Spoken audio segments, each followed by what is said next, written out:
worldwide. We are happy to have you with us. Today we will have, let's say, again, a mixture. We will have a keynote from Anders Jensen. We will have, let's say, some panel here, and we will really see, let's say, hopefully have also some interaction with the audience here, and then do a nice wrap-up of these 3 days, whereas I have to say 2 of them were already very valuable, and I expect the same for today. I also want to say, again, yesterday I said thank you for the good networking event the day before, so I can say this again today. So again, thank you for the good networking event last evening. I wouldn't say last night because this would be unprofessional. It was last evening. Thank God we were all somehow at bed at 10 o'clock in the evening, having done a lot of work the whole night, so we all a bit tired, but all fine. I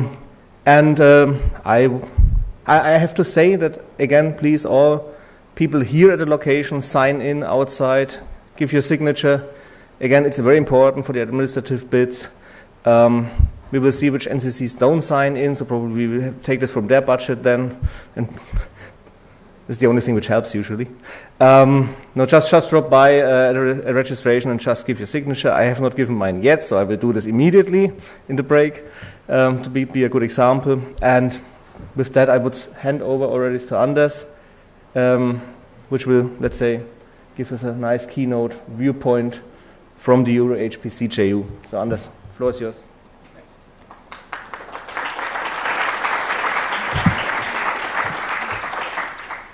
Thank you very much. And first of all, please allow me to thank the Montenegrin team and the conference team for a fantastic event so far. It's been really interesting. I think we've all enjoyed not only the networking events, but also the sessions that we've seen so far. It's my intent. I need to figure out how this thing works. I've seen people point. Hey, it works. So I'm really pleased to be here at this event, to be able to meet so many of you. The NCCs is probably one of our most important projects in the pillar of knowledge and skills on HPC. And it's great to see so many here, and it's great to the enthusiasm and the engagement that you've all shown up until now, and that I hope will continue in the next phase. It's not my intention to spend any time speaking about NCCs as such, because this whole conference has been devoted to this. Instead, what I would like to do is to introduce you to the greater part of the joint undertaking. So what else is going on in the joint undertaking, where you are part of one of the very important projects, but there are also other projects. And I think one of the things we've seen is that because we were sort of growing up under COVID, or during COVID, we have to catch up with explaining what is the joint undertaking, how does it work, and how do you all fit into this setup. So I'd like to spend a little time on that, I'm not alone here, as you've already noticed, I'm sure. I'm joined by my colleagues, Daniel, whom you saw yesterday, and who is very much the interlocutor when it comes to the NCCs. But I'm also joined by Linda, and Linda is project officer that joined us 1st of July, and one of her projects will be the Centers of Excellence. So if anyone's sitting there also having a stake in the upcoming Centers of Excellence, then I would encourage you to meet up with Linda and at least make her aware who you are. So with that, basically, who are we and what is the joint undertaking? The joint undertaking is a legal entity that's been created, and the key word here is joint. And I'll get into that, but we were created to enhance the HPC world, and what's important is it started under the EU Commission, under the DG Connect, and they started back in 2018. But in 2020, we became a separate legal entity, or as we call it, autonomous. So we are now separate from the Commission, but of course working closely with the Commission. We are headquartered in Luxembourg, and that sounds like we have other places. No, we don't. We are located in Luxembourg. And so far we are 21 staff. We're growing significantly. recruiting. So if during this presentation anyone's sitting out there thinking this could be fun to be part of, then all I can do is encourage you to monitor our website, because we under the regulation that governs the Euro-HPC joint undertaking, we will grow to 57 staff. So again, joint, and that is the important thing. We have 32 participating countries, and that's something I think is quite exciting. So this is not just EU member states. We're here, but we also have Serbia, we have Turkey. We have a number of countries that are not the usual EU member states, which personally I think is really exciting, because it's all about inclusiveness and getting as many on board as possible. Then, of course, we have the European Union, and then we have private partners. So we have three organizations, private partner organizations, BDVA and QUIC and ET for HPC. These are private members that guides us especially when it comes to setting up our work program and projects and so on. And essentially, all of these participants, they form the governing board. So behind the scenes, there's a governing board for the Euro-HPC, and if you do the math, you'll find out that I have 36 bosses at the moment. The governing board is helped or assisted by two advisory groups. So we have an advisory group on infrastructure, and we have an advisory group on research and innovation. And these advisory groups, what they do is they help inform the joint undertaking and the governing board about projects and about what we call the strategic agenda. So it is the responsibility of these two advisory groups to form the strategic agenda for what the joint undertaking will be doing over the years to come. But also then we take that, and that becomes the work program, and the governing board then associates budget to the actions. And I'm telling you this in order for you to appreciate how we get from the idea that we should do something to actually executing it. There are quite a few people involved in that, of course, for good reasons, because we're talking about a lot of money. That shouldn't keep you from, if anyone has a good idea, please talk to anyone within the JU, and we can seed that idea into the working groups. Because, of course, we need to engage with the likes of a body like this, which is huge and has so much experience and ideas to get to form the work program for the future. So, money. Essentially, this is our little joint undertaking, if we can call it that. As we like to say it, we have a budget of 7 billion euros. I mean, that is an incredible amount of money. It's not quite accurate, though, because I don't have a bank account with 7 billion euros in it. What we do have is an assigned budget of 3.5 billion from the Commission. So money has been set aside in the multi-annual, in the MFF, as it's called, within a number of programs for actions to be implemented by the joint undertaking. And this is where joint is important, because every time the joint undertaking spent €1, someone else spent €1. So, and this is where you will hear the term national co-funding. So the joint undertaking is truly a joint endeavor between participating states on one side and the union on the other side. And the joint undertaking, we have the money that's been entrusted to us by the union, but the participating states then comes up with the other half. It's usually half. It's not always that math, but guiding principle. Every time we spend €1, someone else spent €1. And that, of course, defines also the actions. Because when we then discuss what should the joint undertaking do, well, it's important that when we come up with a project, that there's also support from the participating states, from a number of participating states that they think this is a good idea, and that makes the job really exciting, because we need to come up with these with these ideas that have broad support. We're funded out of Digital Europe, Horizon Europe, and Connecting Europe, and each of them, of course, have certain what should we say, constraints associated with them, or reasons so the money comes with certain predefined ideas of what they should be used for. Of course, within the Digital Europe, a large part of it is the infrastructure we're deploying. And so we're buying supercomputers, and I'll get back to that. But I think it shouldn't be a surprise to you that at this point in time we have a number of Euro HPC supercomputers out there deployed. And then we will be looking to do federation of these supercomputers. And then the Digital Europe is also where the skills and education has been placed.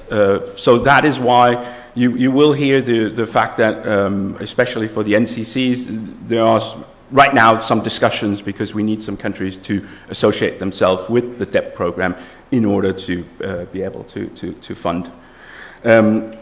We have Horizon Europe, where we will be mainly focusing, well, we will be focusing on technology and research and innovation, but that also, as you'll see, is in multiple areas. It's technology for the machines, but it's also the applications and the software that runs on the machines.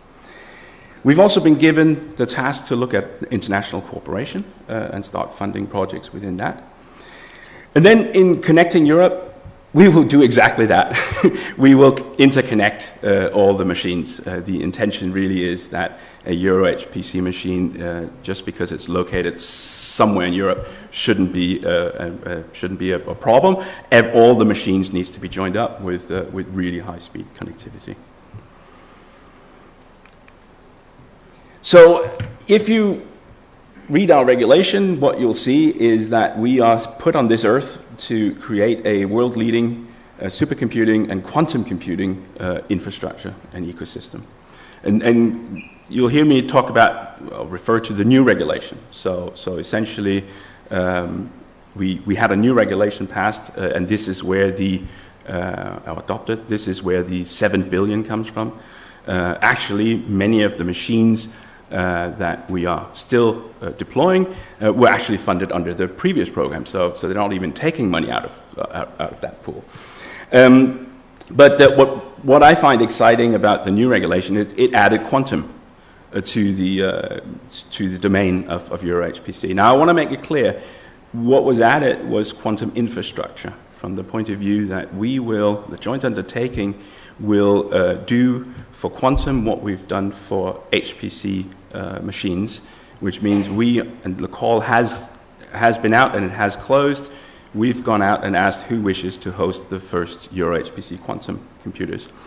And hopefully, my aim is that in the governing board that's upcoming in October, we will be able to take the decision and be able to announce the first Euro HPC quantum computers.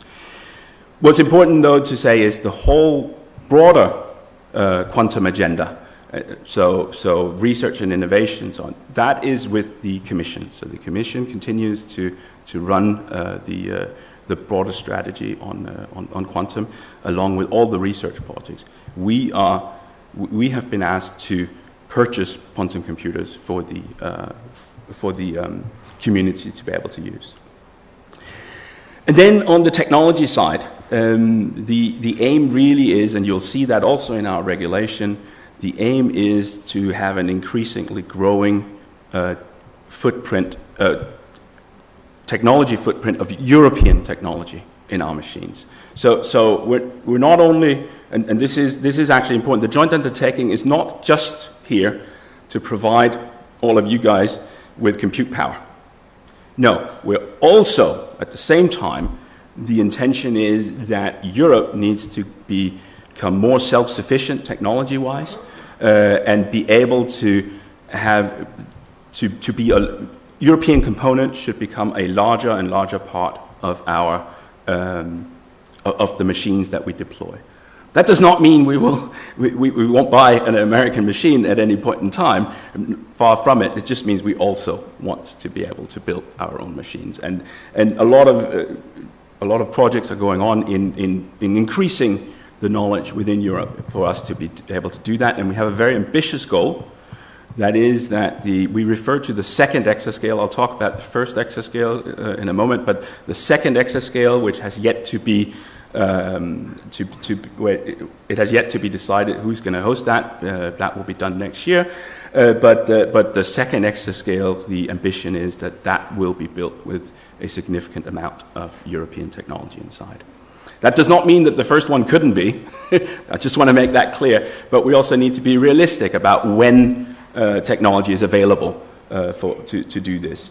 Of course, and I'll get to that, but one of the key projects in that is what's known as EPI, so the European Processor Initiative, and we're all hoping and expecting that EPI can play a significant role in your HPC machines going forward. And then, last but not least, and that has been further emphasized in the new regulations, is skills in education, and this is where all the work you're doing fits in so well. It's not enough for us to build the machines and to put them out there, but we actually need to know how to use them, and we need to get the knowledge of how to use them and how to take advantage of HPC and how to actually gain a business advantage or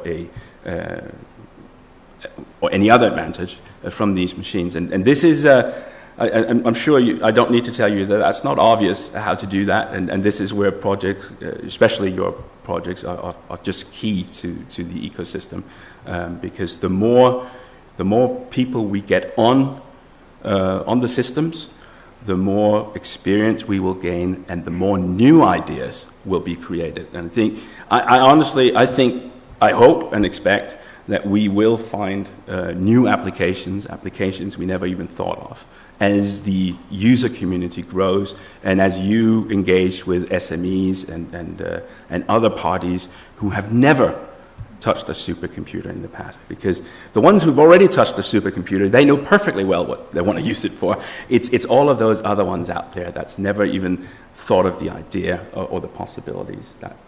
And then we need to educate them, not just on what you can do, but of course also the people who actually knows what they're doing on the supercomputer. We need to make sure they get better. We need to make sure that they get trained to always use the latest technology. And a fantastic example there is that many of the machines we've now purchased and which are at your disposal, well, of course, they rely on GPUs to get the real advantage out of the machine. But of course, we have a bit of a mountain to climb to make sure that the applications and the users out there understands how to take full advantage of those of that infrastructure. And again, I think that is where initiatives like what you represent, but also Centers of Excellence and others are key to the success. So, as I said, we had a new regulation. That new regulation added some new tasks to the joint undertaking. This regulation basically sets the agenda, the high-level agenda for the next 7 years. That does not mean that there won't be things added to it. That's already happening. This just sets out the initial ideas of what is foreseen for the joint undertaking with the money that it has been entrusted with. And of course, the first exascale, that is key. That is a key project for us, and we're embarking on that. As I'm sure you're all aware, I mean, we had the first exascale on the top 500 in the June listing. And of course, we would also like to have one for Europe, so that we can also take advantage of such compute power. And then I already touched on the first quantum computers. I'm very sure we will have announcements after the governing board meeting that takes place early October. And the idea really is for the user community to have access to a broad range of quantum technologies. And I hate to say it, but so you can play with the toys, so we can all get wiser about what a quantum computer can do. Our aim is, again, to have as broad a technology base as possible, so that we can so that we can get experience with the various ways of building quantum computers. And then what we shouldn't forget is that while we are out setting up new infrastructure, we also need to maintain the old infrastructure. And supercomputers, in order for them to be super, we need to keep them up to date. And that's really nice. That has also been included in the new regulation, the ability for us to keep the machines up to date. Skills and federation, I touched on that already, so I'm just going to skip through that slide. And then so that we're all clear, right now we have 8 supercomputers in the pipeline. We have basically, I'll have that on the next slide. We have 5 supercomputers that's already operational. So these are at your disposal. And I cannot emphasize enough that the computer does not need to be in your country in order for you to use it. The way the way the Euro HPC machines work, again, it's joint funding. It's a joint undertaking, and for the petascale machines, as the regulation states, the joint undertaking has contributed up to 35% of the cost, and the consortium that's paying the other part, 65%. For the pre-excess and the upcoming exascale, it's 50-50.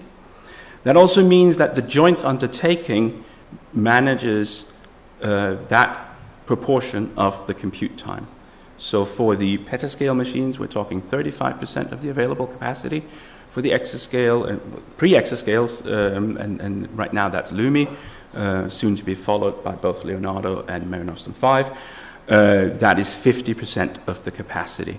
That capacity is available to everyone in Europe, to all participating states in the joint undertaking, and we manage that via a process where we go out and do calls for projects.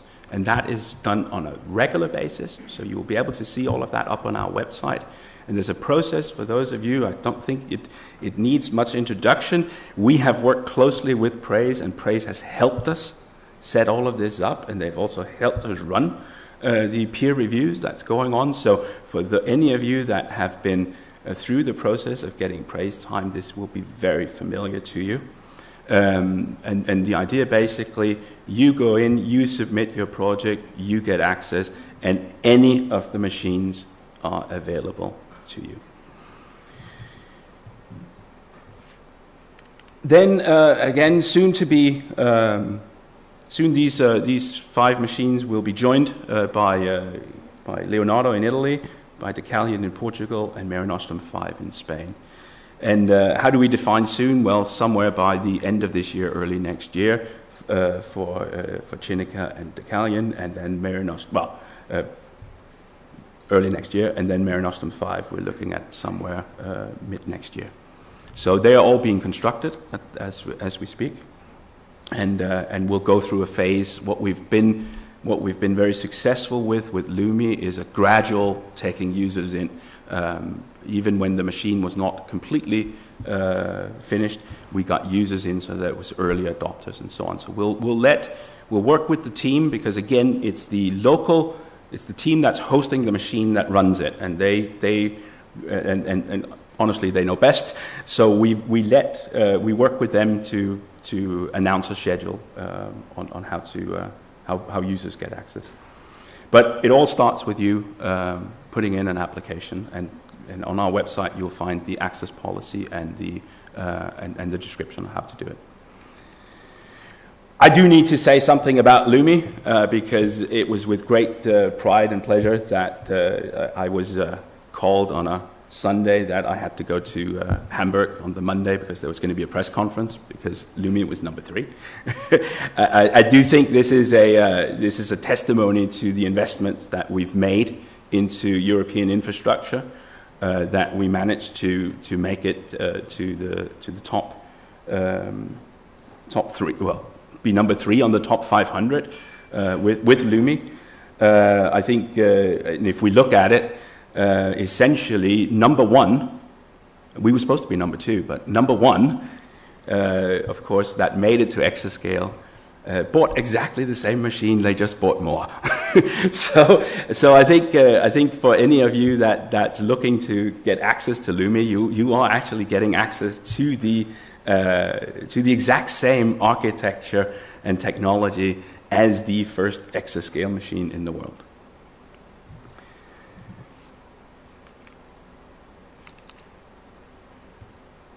And just on that, I mean, one of the things, of course, we are now looking to do is follow up that success. We are working hard to set up the first exascale machine for Europe. We're doing that in cooperation with Jülich. So again, the way the joint undertaking works is we go out and we ask who wishes to host a Euro HPC machine. And then participating states can put in their bids for that. We were very fortunate that Germany placed a bid for an exascale machine to be hosted in Jülich. So we're now working with the Jülich team because, again, it's a joint undertaking. So of course, it needs to also be a machine that we can jointly agree on what should be the specs and how should it work.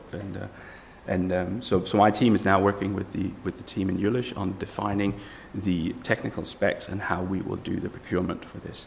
It's too early to put a timeline on it exactly, but the ambition the ambition is a ranking in November 23 for the machine. It's a very, very, very ambitious target. I'll say that up front, but we shouldn't lose sight of it. So. Now, it's not just all about power. One of the things, and I think unfortunately the current events only demonstrates it, one of the things that we've had a high attention to in all of our procurement, and we will continue to have, but now it's more obvious, is energy consumption. I mean, we should not be blind that our machines require power. Now power costs a fortune, but even before that, all the machines that's been put in place so far, when a hosting entity bids for a machine, one of the parts that they are asked to explain is the whole power story. How are we gonna justify the power that goes into this? And every single machine we have a good story behind them, where to the extent that it's possible in the climate that they're in, to try and be as efficient as possible and reuse heat, for instance, for other things. Of course, one of the very easy examples is Kajani, that hosts Lumi. You can almost say, we cool it by opening the window, and we use the excess heat in the village, and the power comes from hydro river outside. I'm being a little. It's a little more complicated than that. Just a touch. But again, it's a very compelling story that does mean that Lumi is an extremely efficient machine. And again, is all the way up at the top also. So not only did it become number 3 on the top 500, it also became number 3 on the green 500, and basically only beaten by its own technology. So the two other machines are exactly the same technology. And we'll make up for that in the next listing. So again, I've touched on this, how to access it. I can't stress enough, these machines are there for you, for the user community, and really it is not difficult to get access. Go up on our website. It starts by development access. You can go up and ask for development access on a machine, and all that process is extremely simple. We do a simple technical check. That's a check to make sure that you actually know a bit about what you're doing, and that what you're doing actually fits the machine that you wish to have access to. And with that, you'll get a small portion of coils, but it's not that small. And you can then start adapting your software and making sure that it works. Once you are comfortable with that, you then put in a request for real access on the back of having demonstrated with the development access that all of this is good and it's for good science. And then via peer review, that access will then be allocated. And for free, I might add. So on the research and innovation side, again, we support the whole stack, if we can call it that. We start down at the hardware. We want to make sure Europe gets better at building technology itself. And by the way, that should not be misunderstood. There are certain areas in which we are behind, but there are other areas where we're actually very much in the forefront. And those areas, for instance, power is and how to make power efficient machines is something that Europe is actually very much ahead of the game in. And therefore we also need to continue to invest in that. So on one hand we'll have projects to lift in areas where we feel we could be better, but in others it's really to continue to make sure that we continue to be at the forefront of the technology. Then a European software stack. We're very much looking. Europe is known for its applications and software. So this is really again to try and make sure we stay at the forefront. But on the software stack, we're very much looking to the ambition is that there will be basically a stack of software that's recognized by everyone and that we will use on all of our machines. And in there, that's not just the a Euro HPC Linux. no. It's algorithms. It's the whole stack, and it's down to the minute details. And we've had a lot of success with programming models and so on. A lot of work has been done by a number of supercomputing centers in Europe, and we need to continue to foster that. And of course, we need that also because we have the ambition to have a European processor. And a processor without a software stack is really worthless. So we need it. So one thing builds on the next thing. And then, of course, at the application layer is where we are in Europe very, very strong, and we need to continue to be strong. But again, we there have a challenge because many of these applications have yet to move to the latest technology on the hardware stack. So we need to, and this is something where we also very open to understand what we can do for the communities, because we need to come up with the right support to make sure that our applications move on so that they take full advantage of the machines. And I think the current energy crisis, I think we can safely call it, really, if you think about it, all of a sudden making sure that the applications actually take full advantage of the machine is worth so much because it means that we get much more compute for the same power. So, there's not been a better time for actually making sure that we take full advantage of the machine and the software is written in such a way that we're not wasting compute. But on top of that, of course, it's also about further developing just the feature sets and what the applications actually do. And the science behind each of the applications. And then where you fit in at the top with the users and the whole skills in education and so on, this is something that has a focus not just for Euro HPC but for many EU initiatives across the board. There's a high focus and a high attention to the fact that we need to make sure that the right skills are out there in the market. And we, as Euro HPC, have been entrusted with doing it for the HPC part. So I've already spoken about the European processor. It's just one example, but of course it is a key example of research projects that's being done under the Euro HPC umbrella. And again, because there's a roadmap that sees this in a future Euro HPC supercomputer. We already have a number of projects that's looked at more the next layer, the software stack, and how we further use the more at a lower level in the machine, how we take full advantage of the machine, and we will continue with projects like that. And then at the application level, we've had a number of projects that looked at getting onto exascale. And I'm not highlighting these because of these, but it's just a set of projects that's there, but there are many other projects behind the scenes that's working to fulfill our mission, and you'll of course see more coming. And then I just want to highlight, we do have a call out there that hasn't closed yet. This is, and if anyone wishes to have more information about this, Daniel is your man. But essentially what we're really looking for there is a call that eventually will stimulate the person that has the bright idea about the future algorithm. If anyone comes up, is sitting there thinking, I have a great idea on how we should do sorting on an HPC machine. Well, here's your chance. That might be pushing it, but anyway, completely fundamental algorithms. So that what we're looking to do, and it's a little complicated because actually the call is not for that.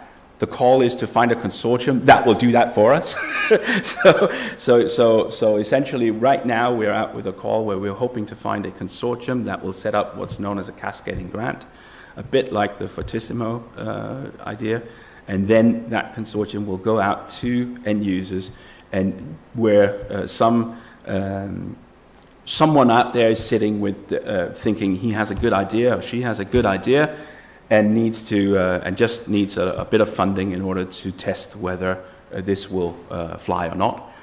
And that's the intention for the first phase. And then, of course, we're hoping that amongst the many ideas that we will fund a bit, that there will be nuggets that we will then fund afterwards to finish it as a full-fledged project. So it's really much prototyping and so on. But again, Daniel can provide much more information and there's also up on our website if it's of interest.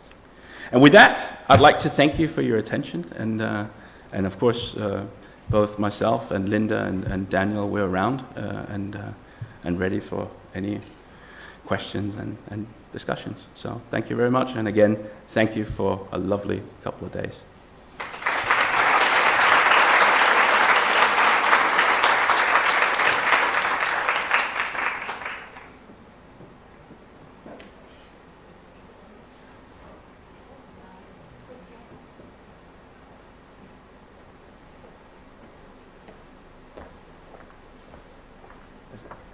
Thanks a lot for this good keynote, and yeah, we have a coffee break now, so you're all looking at me. You can go out for a coffee now. So we should be back in 10 minutes if possible. Okay? Thank you.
Okay, well, welcome everyone.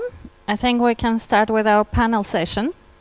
So this panel is about the academy and public sector access to HPC systems.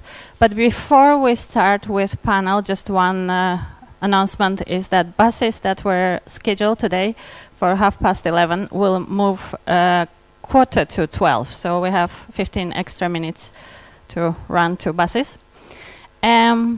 And now let's start with a panel. So we have 5 representatives from 5 countries, and I'm very glad that you are here and agreed to join this panel. And I would like to ask you to introduce yourself and a couple of words. So Anna, maybe we'll start with you. Me? Don't you hear me? No. Okay, it's better. That's a very high privilege to be here and to talk with you. My name is Anna Projkova. I represent NCC Bulgaria, working at the University of Sofia, which is one of the 3 pillars of this NCC.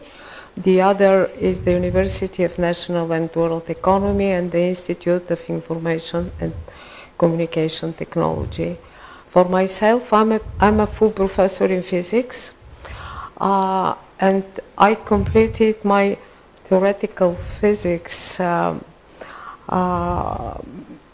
work recently, I mean 15 years ago, using at that time computers like Cray in the United States and Fujitsu in Japan. So I would say for myself that I'm a heavy user of HPCs. Currently I teach courses HPC for high energy physics and nuclear physics at Sofia University. And the final word, Sofia University is one of the 8 awarding university for the EU Master for HPC program funded by Euro HPC joint undertaking. Hi, I'm Miram Magic. I'm here on behalf of NCC Croatia. So NCC Croatia consists of 8 partners in total. Most partners are basically either faculties or universities plus one, the biggest scientific center plus the ministry, of course. I come from the University Computing Center, which is actually leading the consortium. I'm not a heavy user. I've been the head of HPC resource for, well, a long time now. The resource just celebrated 20th anniversary, well, no, birthday this year. So basically most of my experience was pleasing the users such as yourself. The other partners are also, we have another HPC center, and the other partners are doing more on training, and also application porting and onboarding of users. Thank you. Good morning, my name is Beata Krawczyk-Bryłka. I'm here from Poland, NCC Poland, and I represent Task Center in Gdańsk. We have 6 partners in Poland, and I'm business psychologist with PhD in management. I'm assistant professor for management, and I was invited to EuroCC project as a HPC business expert. I would say, like it was said yesterday, my role was the translator between HPC experts and the users who are not experts in that area. Yeah. I am from Portugal, from NCC Portugal, also from Minho Advanced Computing Center and University of Minho, that is the university that will host the Ocalian supercomputer. Currently in our NCC we are 8 partners from all around Portugal, basically universities, where they have some computing resources available for the national scientific community, and in Portugal mostly we have scientific computations going around. Okay, I think it's to be brief. Thank you very much. Thank you. My name is Tomo Popović. I'm an associate professor at the University of Donja, Gorica, or UDG. Coming from NCC Montenegro, UDG is currently the only partner on the EuroCC, and we were tasked with establishing the National Competence Center here in Montenegro. I'm teaching computer science courses, and I was involved as a training champion for the development of the training activities on EuroCC project.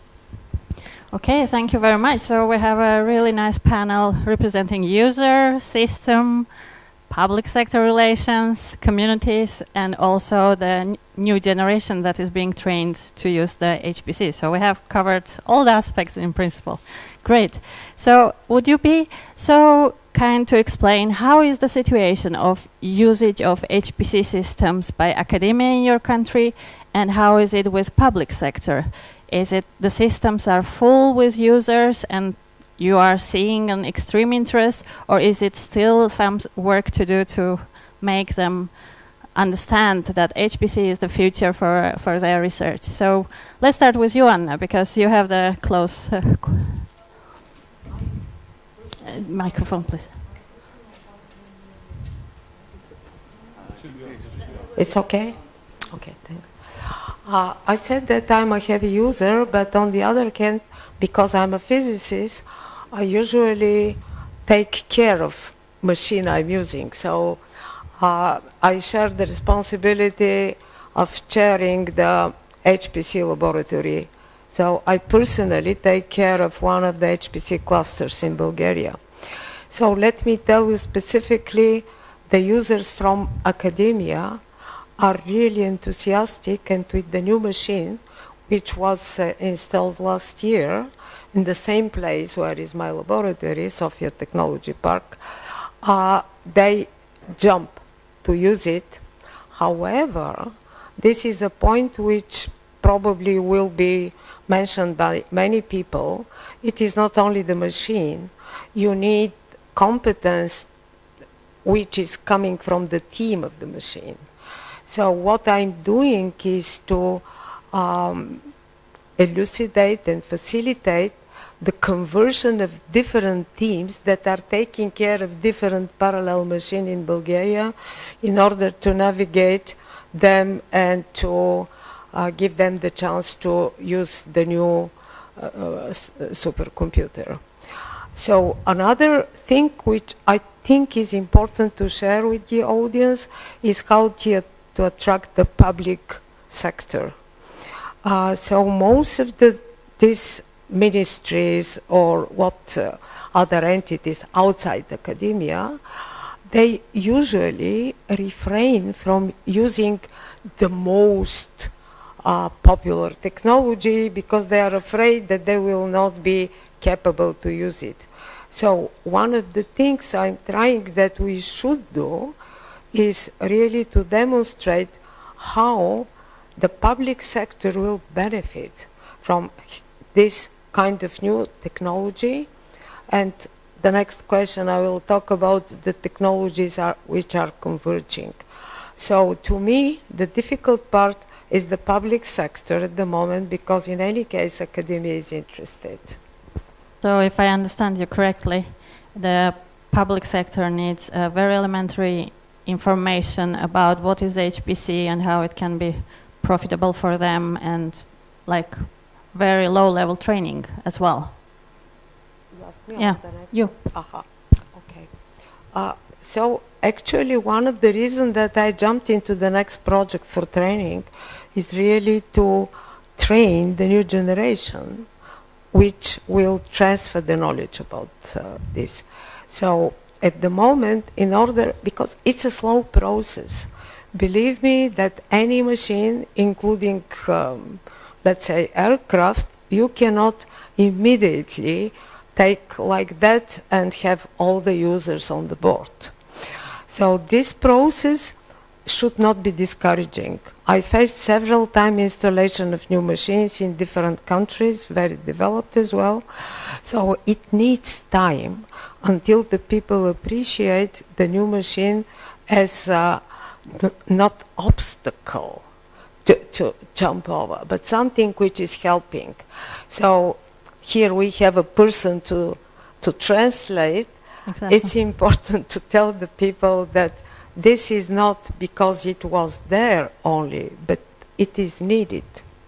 Thank you. Yes, Beata, that was what I was going to ask you. So what you would advise to Bulgaria to how to handle this problem?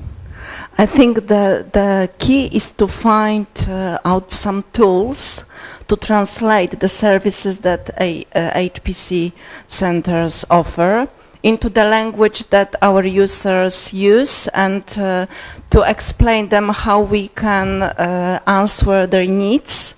And that's what was our job during EuroCC project. Yeah. Do you have any success with that? Have you had in Poland?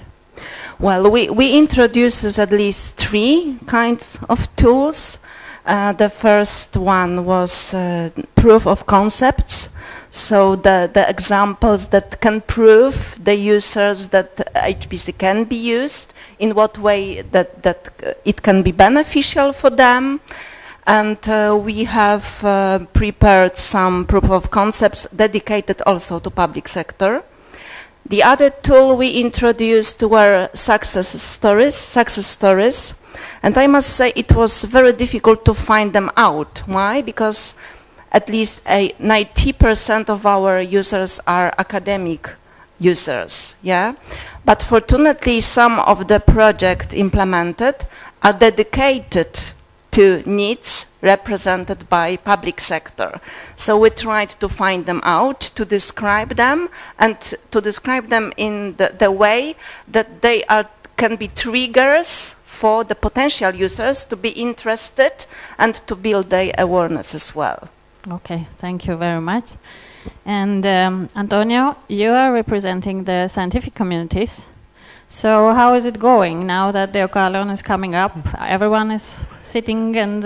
Yes, they are hoping that the machine is running as soon as possible. The scientific community already uses HPC, and there's lots of use cases and success stories that already been implementing using the current infrastructures, but they are willing to use the new ones.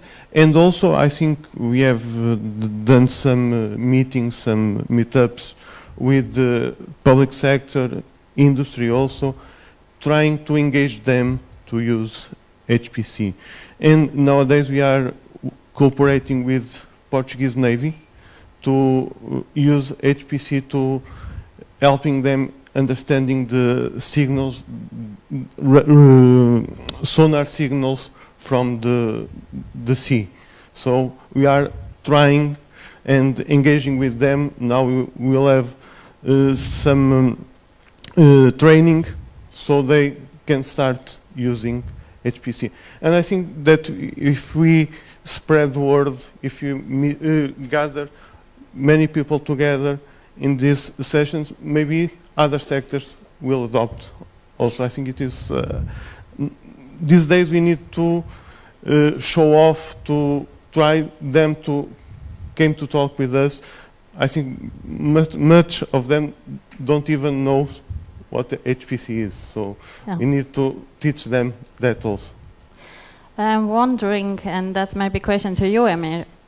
So you have the scientific communities, Antonia, in Portugal, and they have software that are running on national systems, but the Ocalion is much bigger, and the software needs to scale. Do you think, Emir, it can be a problem for software, and how can it be solved? I mean, we have Center of Excellences, of course, for many applications, but not all.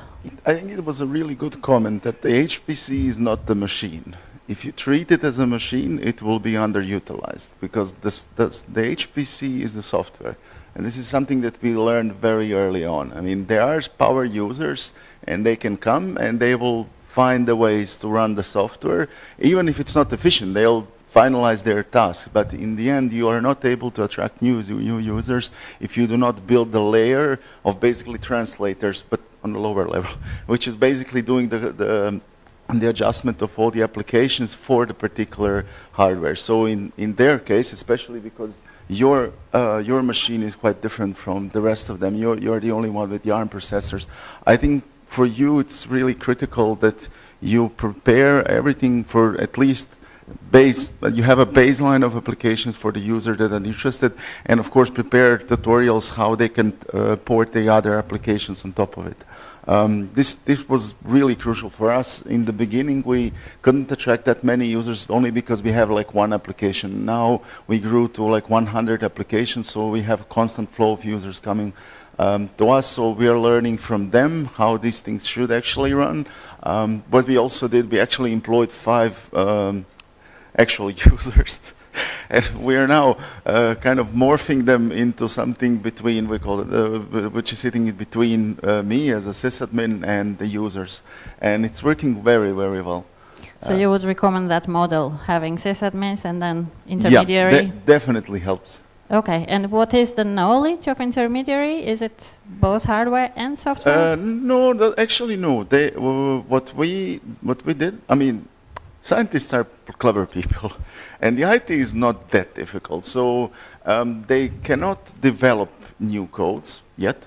We're hoping to achieve that somewhere in the future, but what they can, they understand the problems that the scientists are solving, and they can really learn from us what the machine can achieve. So we can explain the limitations of particular parts of hardware, we can explain them and give tutorials how to use properly the compilers, all of the libraries which are lower level, and then they basically do the exploration. So for example, which software is optimal for computational fluid dynamics, given the amount of funding that you have, or computational chemistry or something like that. So basically, in our case, that thin layer is just users. They didn't really learn that much of computer science in school, but they pick up things really fast. They had some basic like courses in Python on these modern programming languages, so they pick up things very fast. Great. Tomo, okay. Just in this direction, because actually we need new interest to these machines. What I mean new, because with petascale and then exascale and then beyond, most of the developers are coming from engineering because they would like to construct a better machine, a faster machine, which is understandable, and the users appreciate this very much. However, I belong to, it's not new, but recently developed school, which looked at convergency. I look at HPC and artificial intelligence convergence as a new tool for research, but this is later. So this is my point, that in order to attract new community, because most of the people who are developing artificial intelligence, they use workstations. That's from the past.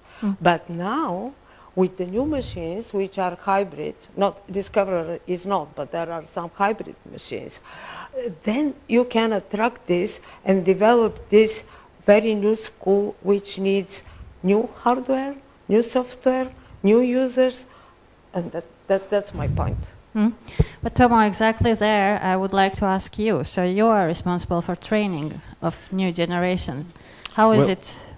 That is correct. And when we joined the EuroCC project, that was one of the challenges: is how do we sell HPC first internally at our university and to academia, and then how to sell it to the whole community. I really like this analogy of languages that we used yesterday and today in this panel, and I would add to hardware, software, also domain language, because we have these different groups that speak different language, so to speak, even if you talk about academia and then different, specialties within the academia, and then you talk to public sector or you talk to government, it's all different language. End users, of course, industry, completely different language. What we have done internally, we first started looking into our master and PhD students and try to explain that most of them are doing some research related to machine learning and artificial intelligence, so it was very easy to, with help of the other NCCs on the project, provide them with some support to use the HPC in those domains. We also engage into creating a new master program in artificial intelligence, We didn't want to jump right into master program in HPC, but artificial intelligence is something we could easily, so to say, sell here in Montenegro in the region. And I believe we were the first ones in Montenegro. And then we move on to the evaluation of the existing research projects that we have. Most of them are interdisciplinary, but may be benefiting from use of HPC and artificial intelligence. So it was kind of a path to spread this, not only, you know, to stay in the IT domain and ICT domain of education, but to go to other programs as well. We have one blessing at our university, that everybody, all the departments are under the same roof, and we collaborate intensively on all of these research projects. So we use that as a framework to use this existing project and also to prepare new projects that would be using this technology. I think one of these will be represented as a success story after this panel. One advice what I would give work for me, and I'm not shy to say when I'm, you know, weak at some spots, but ask for help. You know, if you don't know what to do, you know, ask for help. And I really use this as a tool on the CASTIEL and EuroCC project. When we were organizing some of these events, wanted to organize first workshop, we asked for help. We got 10 names, and interestingly enough, all 10 names from 10 different countries confirmed the participation in this workshop. So we ended up having probably one of the most interesting events in the last couple of years here in Montenegro. If I can maybe add one more thing, we didn't have as much interaction with public sector of them being the users of HPC, but we were privileged to participate in creation of smart specialization strategy for Montenegro that identified information technology as horizontal priority, and then they identified vertical priorities being agriculture and food safety or food supply chain, then medicine or health and tourism and energy.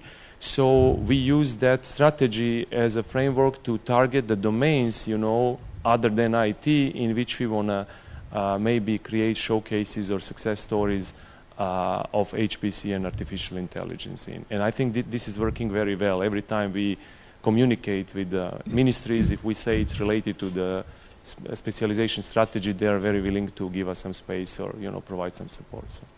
So if we summarize a little bit what we discussed up until now, the advice is to have a strategy and curriculum for training. And if you don't have the competencies in your country network, use this opportunity. Have the intermediate layer to transfer the applications to the next generation architectures. Have translator tools to reach out for public sector, and make sure that all this is combined to attract users. But now I want to ask you another aspect. We have been talking at the coffee breaks and so on. Sorry, that there are other problems. I heard people saying it depends on the culture of the country. Sometimes you can reach out to public sector very easily. It's no hierarchy, no problems. But some countries do have these problems. Another thing is the security. There are public sector organizations that as soon as they hear the hardware is somewhere else, start to hesitate if it's secure for data and so on, and many more. So how is it for you in your countries? Let's start with Beata. How is it in Poland?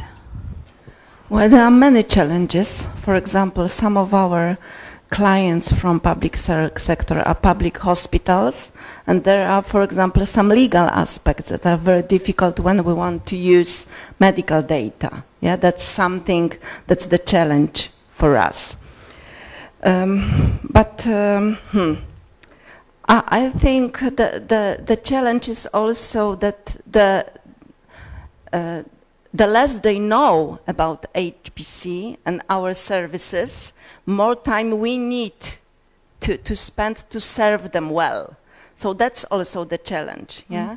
Because as we said, the level of HPC awareness among public sector representatives are usually quite low, That's the challenge for us as HP centers, to dedicate people who are not expert in HPC technology, but also who are open to ask not only for help, I agree, but also ask the potential users what do they need. Yeah, so that's something we should focus on, I think. Okay, thank you. How is for you, Emir? So in Croatia, there's an agency which is providing a cloud-based infrastructure for all the public sector, well, let's say institutions. So traditionally we are divided, so we always provided for the academia and they provided for the public sector. So in that sense there was some reluctance on our side, and we are planning, so I have to admit in this phase of the project we haven't achieved communication with them with regard to clearly communicating that we are not interested in taking over their cloud business or the services which need to be running in highly available environment, but only interested in providing the HPC, so the resources they cannot really run on the cloud. So this is something that we plan to improve. So I see that as one of the obstacles. But however, we had some interactions. We had some people from the finance agency participating in our tutorials, and one of the partners already tried communicating with their local government in order to try to optimize some of their processes. So I think this is something that we need to work on a little bit more, because to be honest, we focused more on the traditionally on the academia and research, as well in the SMEs AI sector and in the industry. So the public sector is something that we are planning to improve now. And Eurosys too. I would like to contribute to this system, because in Bulgaria we have two communicating systems. One is based on GEANT, because we are the whole academia, but there is another network, because you remind me that, which is the host of most of the public users. They do not know, however, what they use. So in a sense, it is a challenge really crossing the two networks, because there are different regulations to use this and that.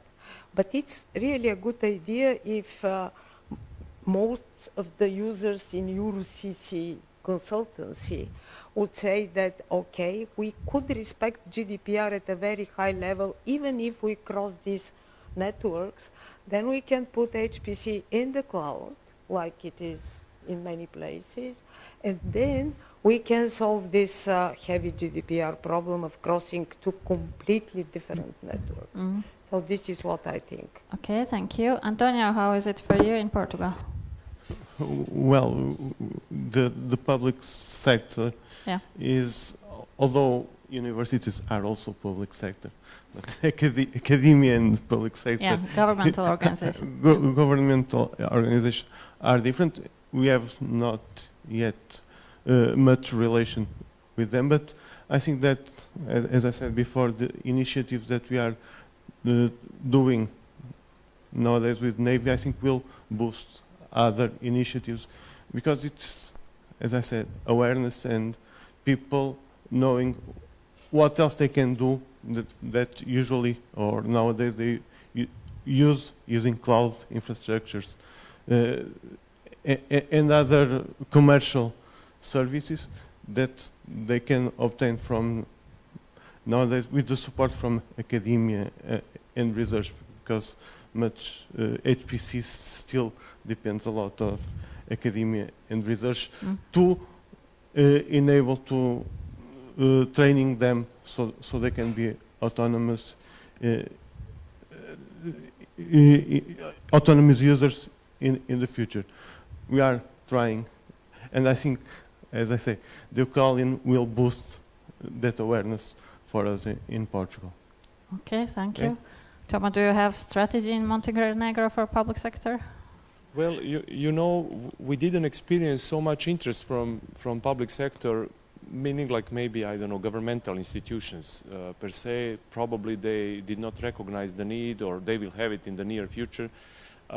We do have some public services like medical or even some companies, you know, some production that are potentially going to be end users at some point of the time. But right now, I think our focus is mainly on academia, both private and public sector, and interacting with maybe small to medium enterprises that might be quicker and more agile to accept that technology, create success story, maybe, you know, grow on it, and that would probably help together with these national strategies to include HPC in the future. Okay, yeah. Wanted to add, since all of you mentioned hospitals, I mean, in our case, the hospitals are part of the, like you said, Jean, the NREN. So they are already HPC users in a certain sense, because there's some of them are doing the research together with the medical faculties and stuff. So I would say that the hospitals are already onboarded on HPC to a certain extent. So it at will least be, in our case. It can be an easy, low-hanging fruit to get them on your systems. It can, but there still remains the issue of the GDPR and sensitivity of the medical data. That is something needs to be solved. Okay, thank you. I just would like to give a broader overview, if possible, not from my country, but from Europe, because the last 4 years I'm serving as a chair of the strategic working group on data computing and digital infrastructure of the European Strategic Forum. So what I can contribute with my knowledge is that we succeeded very much to involve all research infrastructures which are data generator, and they need processing of this data, not only CERN. CERN is on board, GSI is on board, that's of course. But we succeeded to put on the board DARIA, which is social science research infrastructure. And you mentioned already that the people do not know they are using HPC. So from my point of view as a chair of this group, I think that we will benefit very much when this network of 8 new machines will be connected. Like in Discoverer, we tested several data to analyze from Elixir. Elixir is, I don't know if you know it, it's another research infrastructure.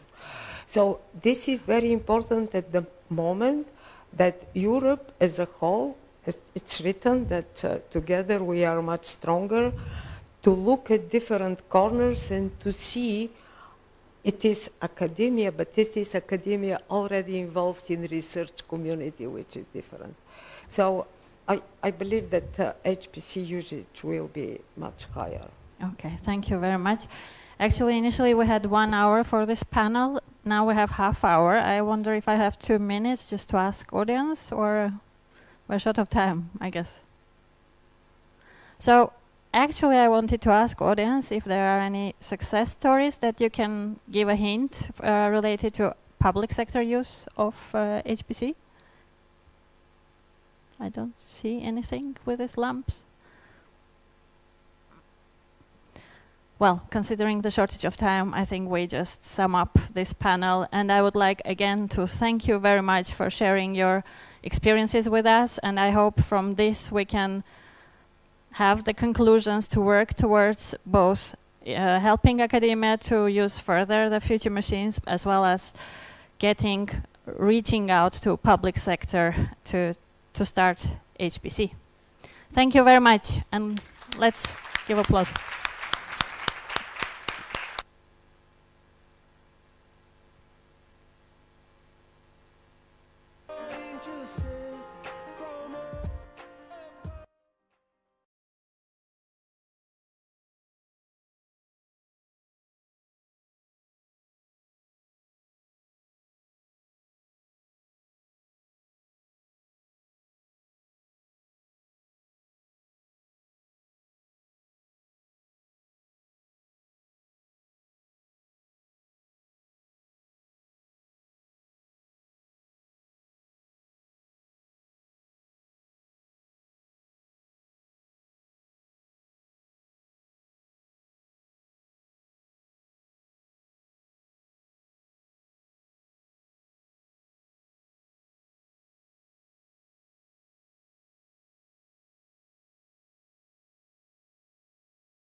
us.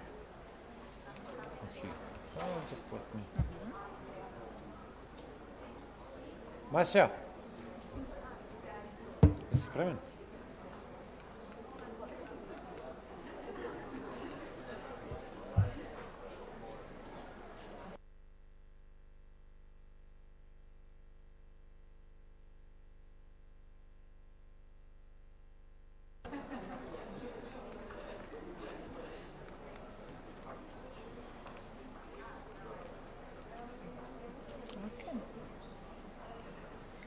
Okay.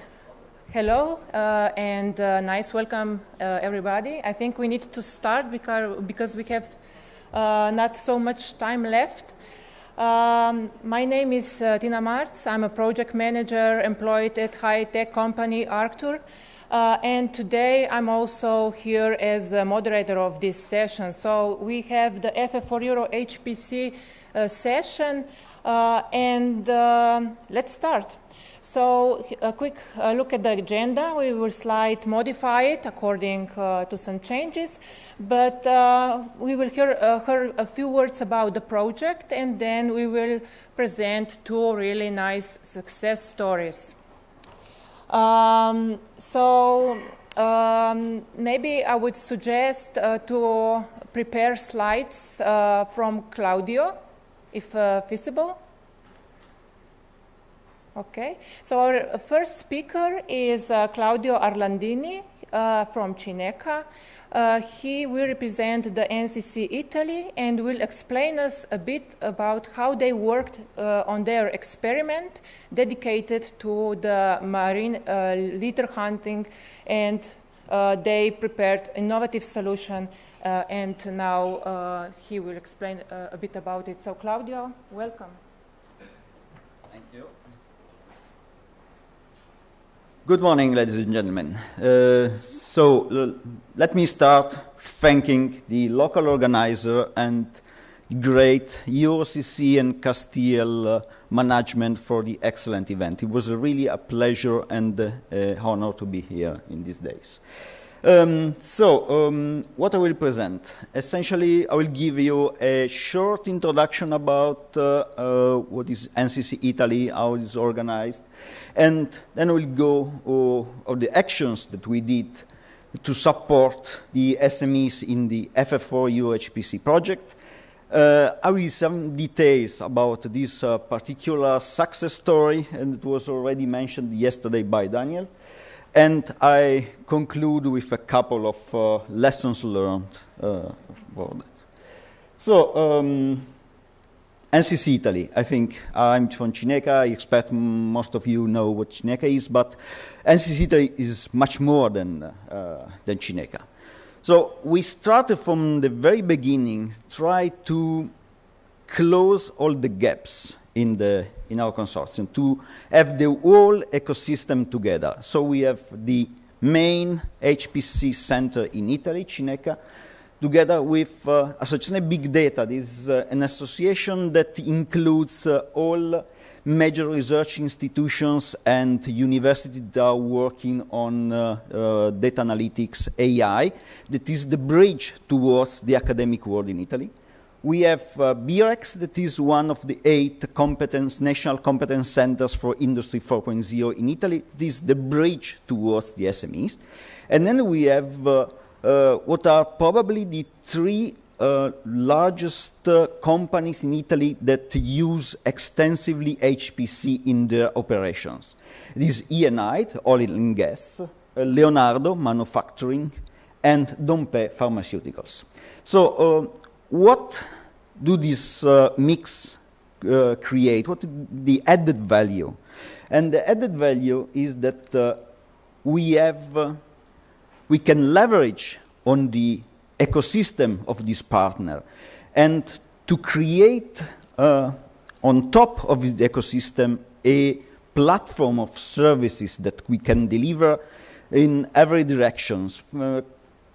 In particular, in the 4 pillars that the European Commission say they are fundamentals for every digital innovation partners. So the test before invest, say that giving the SMEs and companies in general the possibility to make informed choice about their innovation path. The support to fund investments, so the grants that help companies to make the first step in this innovation path. Then to facilitate the access to the whole European network and ecosystem. And last, but probably most important, is the possibility to create the HPC user of the future through skill development and training. So, just focusing on the business developments actions that we did. There are essentially three directions that we had. The first one is supporting the companies, SMEs, in understanding what is the return of investments in adopting technologies like HPC, HPDA, and AI. Because, of course, to start a path of innovation, a company want to have an idea about what could be the possible return of investments. Second, helping SMEs, in particular first-time users for HPC, to obtain fundings for their proof of concepts that help put everything in motion. And for that we are particularly successful because we supported 36 companies in proposal in cascade funding opportunities, and we have more or less a 50% success rate.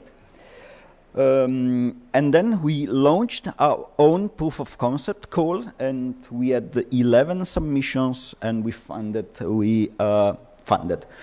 we worked on 8 of them. And even more, we supported some research and development actions of our large industry partners that helped them to test new technologies and, most important, to introduce new partners from academia, from SME, in their value chain.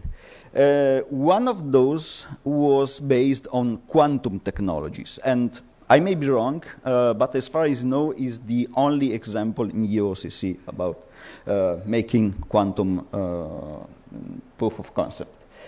Then I said, what is very important is training. And I want to thank you officially here, my great team, in particular Eric, that wanted to be here but could not make it because he had a car accident, and Laura, that is here, and all the rest of the team for their great job. In these months, we made many events at different levels. There are listed 11 that touched around 400 participants coming from 130 industries. And all these events were held all over the country. And we had a very high satisfaction rate for those. This is one of the directions you want to pursue in EOCC. So coming for FF Euro HPC in detail. So what we did as NCC Italy and why I think it worked. So first of all, there was a selection of the opportunity, the best opportunity we wanted to present our SMEs. And FF4U HPC was considered one of the best. It's not the only one. We worked on many other projects, but FF4 was selected on one of our top opportunities. Then we used BREX, that I said is our bridge towards the SME world, to disseminate along their networking of hundreds of SMEs and make the first screening.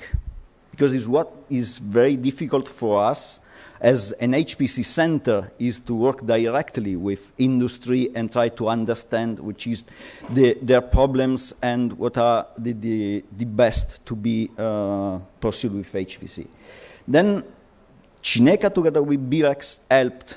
We sat at the same table with the company and helped them to produce high-quality proposals. And also NCC Italy for Cineca provided the HPC resources in kind, because for FFOU rules as a partner, we cannot provide them with paid contract. And in some case, BREX was asked by the companies to act as a partner to help them refine their business model and the business plan of the experiment. Why did it work? I think SMEs like very much, at least the one I work with, the idea of working in the cascade funding mechanism. Because, first of all, the competition is definitely lower than the normal big EU projects or national project. And the bureaucracy is definitely thinner, and the European Commission pays in a timely manner. That is not the case of our national government in this kind of. Then the other key for success is the help of experienced partners really increase the probability of success for this application. And finally, even if an application is not successful for funding, I think from the point of view of the company is always a success, because what we did is making dissemination of what the HPC, PDA, AI can do in their business. So they can start thinking about new opportunity, about new lines of business. So that's why that even if they're not funded, in many cases they become later our customers or contact us for finding new opportunities. And in FFOU HPC, I think I can call it an amazing success rate, because really 50% success rate in the SMEs that we helped, I think, is unprecedented with all other countries. So I think that our team made a very good job. Another point is I just make a catalog of all the proof of concept we work in different projects, listing what are the industry sector and the technology that we supported. And you see that, of course, there are some clusters like image analysis or manufacturing, but we really gave a big support in all directions. So, what about this success story, this specific success story, green tech solution? The success story, this experiment of Fortissimo had as a main partner this very small startup from Naples, green tech solution that is created by some really great students of AI of the local university, and we worked with them, with the University of Naples Partenepe, and Cineca as on the HPC side, and BREX, the other NCC Italy partner, on the business side. What is the problem? You see, you know that plastic littering in the sea is a huge problem at many different levels. For example, microplastics enter our food chain. Oops, I had the fish menu yesterday. And also the tourism. Okay, we are in Montenegro. I think tourism, what I expect, is very important for the economy of Montenegro. So people come in Montenegro because it's a great country. There is really a lot to see. With amazing food. But I think mostly they come here for the sea, because it's wonderful and the beaches are great. So, but people come back here if they find a clean sea, a clean beach. So, what is now used to clean coasts normally? look, my family has an apartment in the seaside, in the northwest of Italy, in Ligurian villages called Celle. And Celle is a blue flag municipality. To get the blue flag municipality, that is the top quality of the environment, the sea environment, you need to have a mechanism in action to clean up the coast. And what is the mechanism for Celle? It's Mr. Ciccio. Ciccio, every morning, takes the municipality boat that with a couple of diesel engine, quite pollutant, with a large net in front, and goes forth and back, trying to catch all the plastic that is floating in the sea. You see, you think this is an efficient system, but this is the common system that is used everywhere. So, how we can find more efficient systems? And the people of GTS had an idea. What about using artificial intelligence? What about having some cheap air drone that monitor coast, locate plastic debris in the sea, and then communicate the position to a marine drone that go there and collect it? So we are saving, we are not using diesel, so it's less polluting, but potentially it's also more efficient. So they made a prototype, but the prototype had a problem. The algorithms that they create were able to be accurate for no more than 5 minutes and more or less a direction of 30 meters. So that means that the aerial drone, when he located a bottle floating, had to hover it until the marine drone arrives and catch it. So it's not efficient. So in the Fortissimo experiments, they put together all the excellence.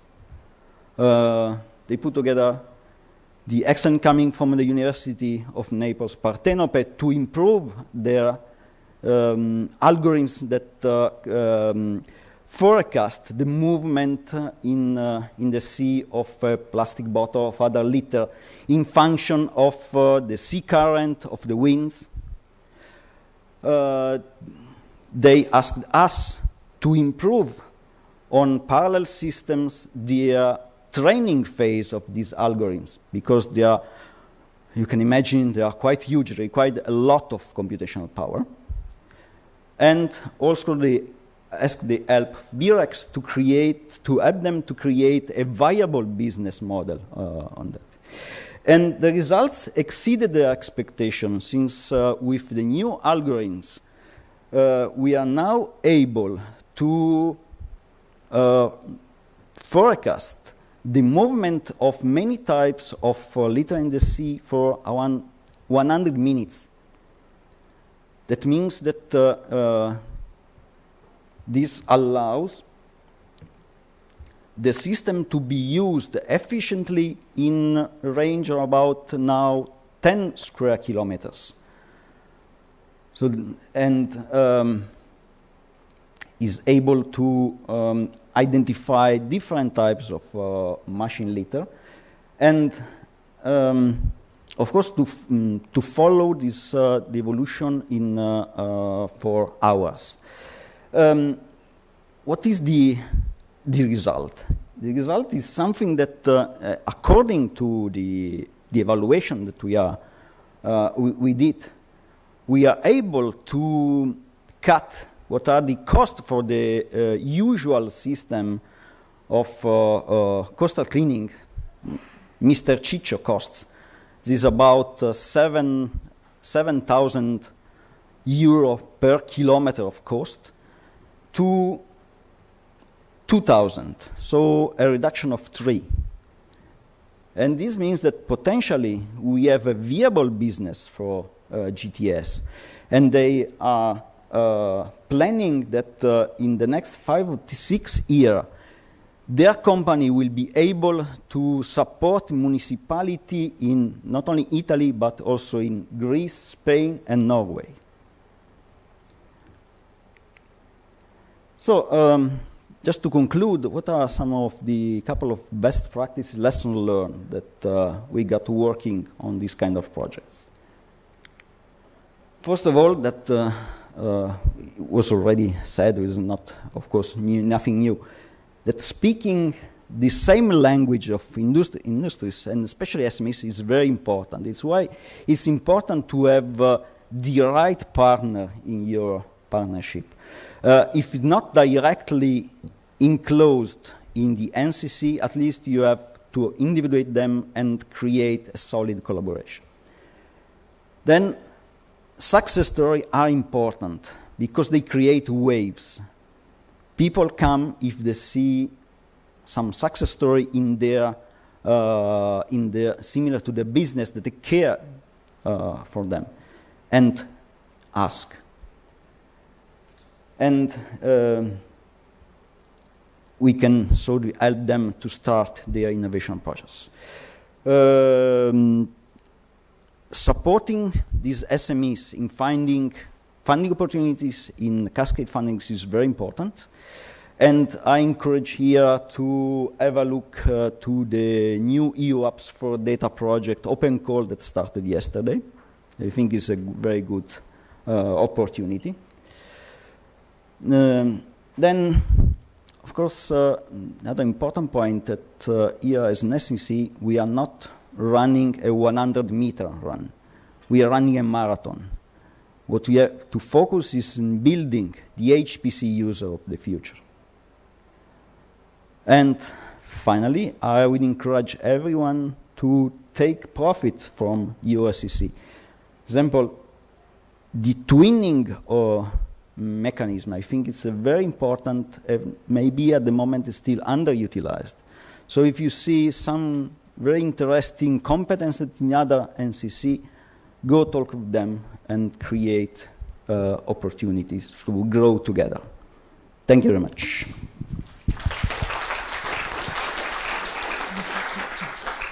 So thank you, Claudio, for your presentation. And now I would like to open some minutes for some questions or comments. So you're really welcome to raise your hand and we will give you the microphone.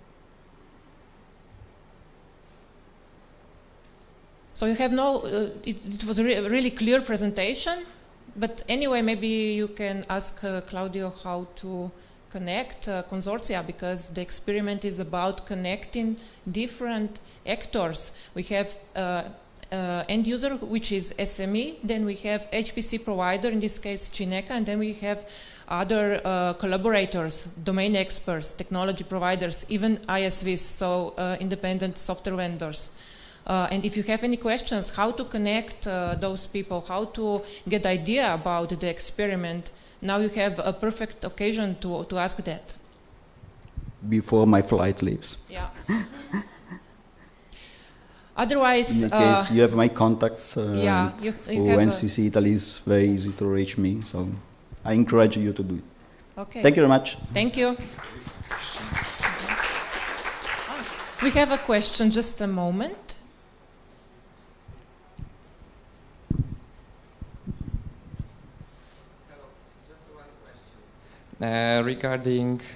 Just one question regarding the success rate.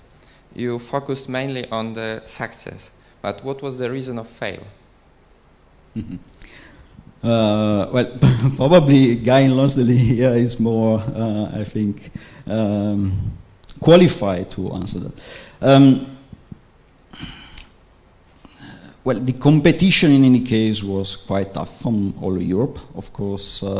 It's not only Italy or NCC Italy that made a good job in supporting their SMEs.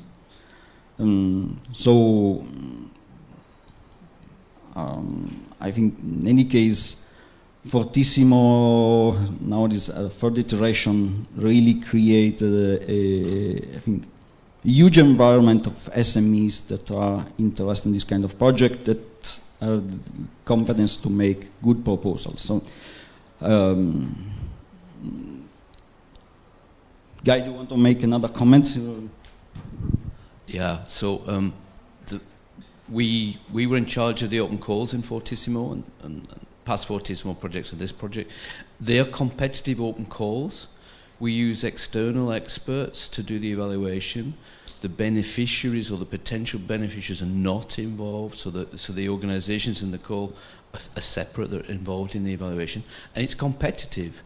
So we have very strict expectations. We clearly defined expectations, and the focus is always on the business impact of the proposal, and we were able to choose the best ones that we got. So in the many cases, yeah, if one of them failed, it was just because there were others that were scored higher. There were some that were below threshold because they weren't really meeting the business expectations. So that's, I hope in the future there will be other Fortissimo open calls.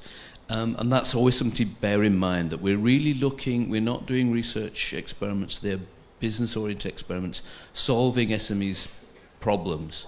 And that sometimes reflected in why proposals were not accepted. Thank you. More questions? Okay, thank you. Now we are moving from the maritime to agriculture. So I'm inviting our next speaker. So Stevan, if you are ready. Stevan Čakić is a researcher at Digital Smart, and now he will present their experiment which was carried out under the NCC Montenegro. So they were combining different kinds of technologies to improve smart farming. So you can begin. Thank you. Thank you for introduction. Thank you for inviting me for the call. Maybe I should my presentation with this video. So. Yeah, Hi. Artificial intelligence machine learning enabled by high-performance computing for edge camera devices for the next generation hen farm. AIM high objectives were to collect data from edge devices equipped with cameras installed in the poultry barns, and to use high-performance computing and deep learning artificial intelligence to create prediction models. Technology evaluated in poultry farms. 6,000 images annotated for chicken detection and 1,000 images annotated for segmentation. Counting chicken. Dead chicken detecting. Weight estimation. Integration with digital farming platform. Improvement of prediction models using high-performance computing. Impacts on poultry production are reduced manual labor, chicken stress elimination, flock uniformity improvement, real-time growth tracking, and weight measurement accuracy. High-performance computing business impacts on small and medium enterprises are to increase innovation potential and competitiveness of SMEs, and unique solution development for smart poultry farms in line with sustainable development goals.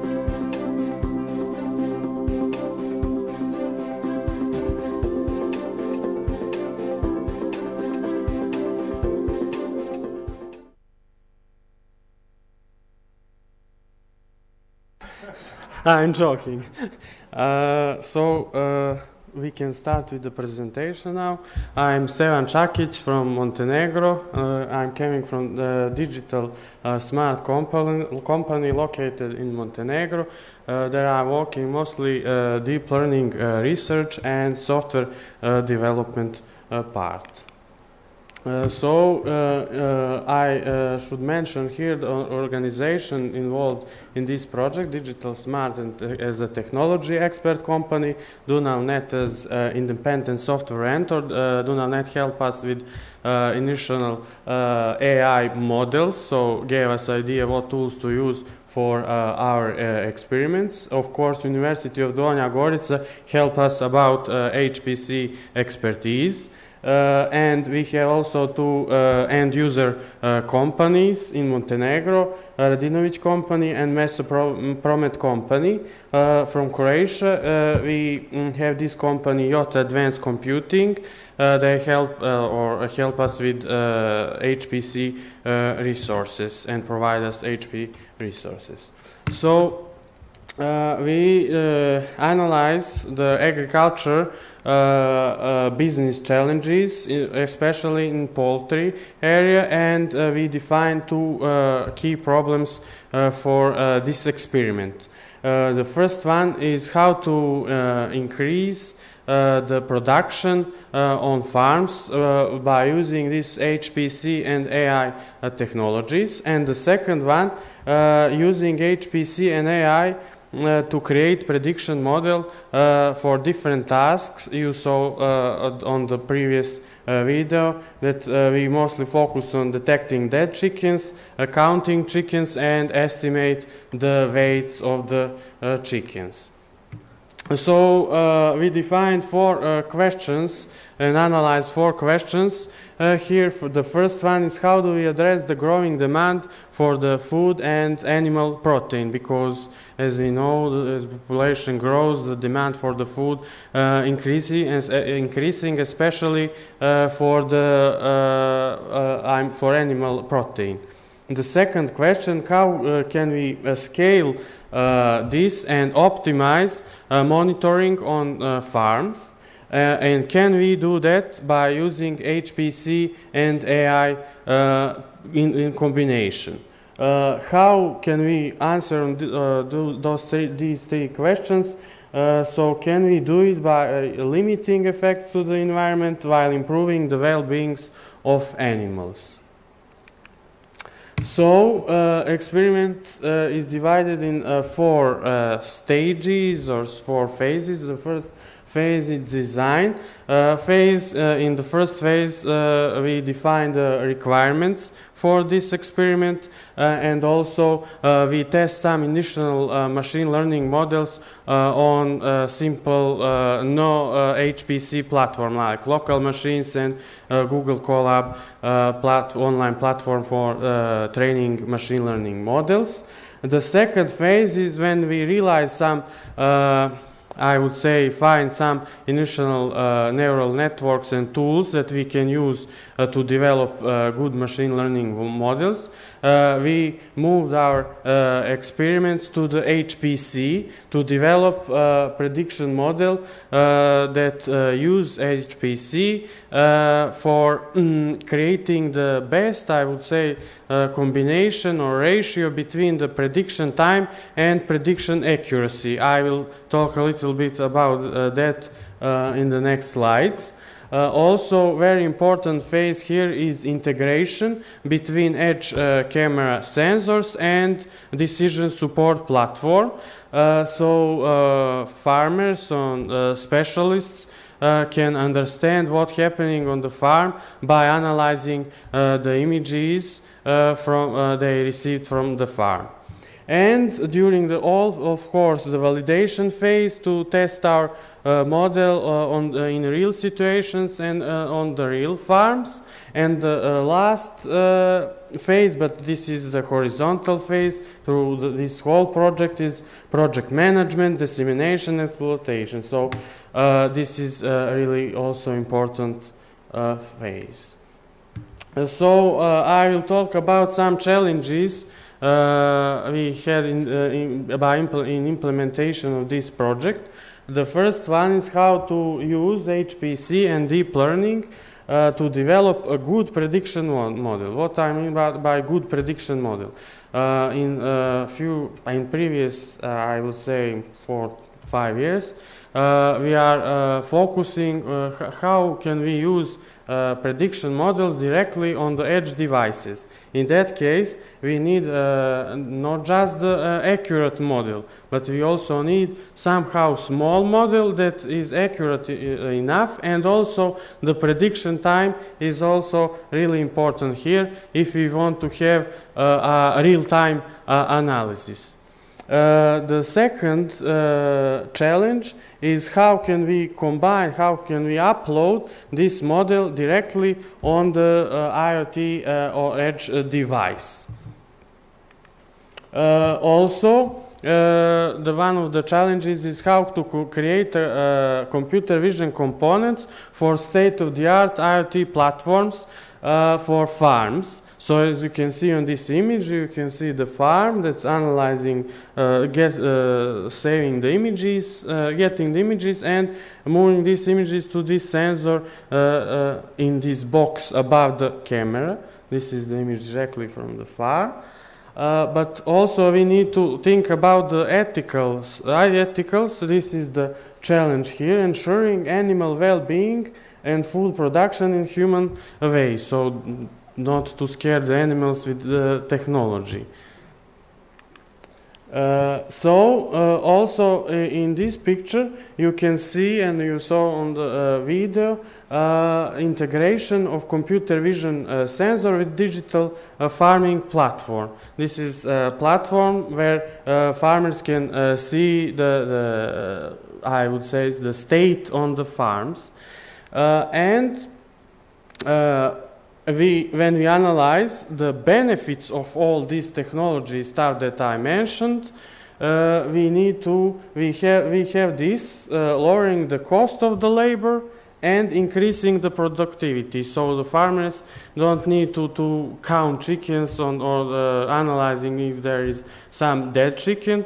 They just can use the technology for that. Also, we have some, of course, for these challenges, some solutions.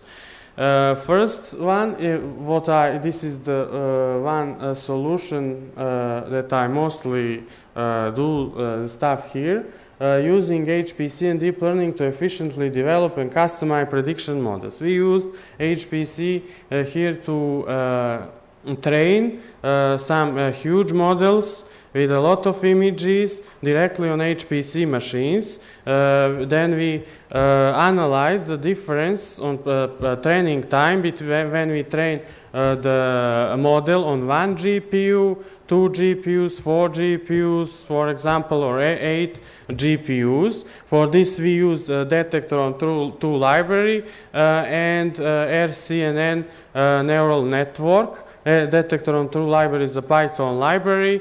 That is the state-of-the-art library for analyzing or the object detection and object segmentation. The difference between, and as this is the focus of our project, the object detection or chicken detection and chicken segmentation.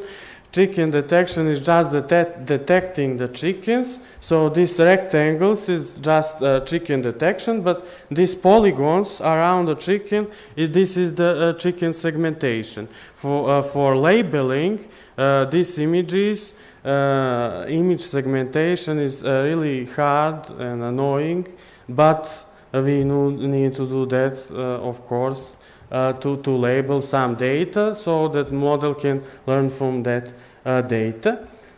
We used object detection to count the chickens and to analyze if there's some dead chicken, but we used a frame between the frames analysis. So if, for example, 20-30 frames on between frames 5 minutes, the chicken doesn't move, chicken is maybe dead or something.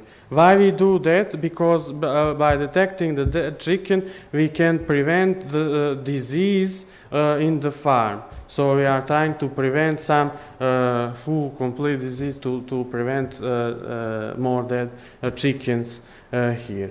And by segmentation, we use the segmentation for estimate the weights of the chickens.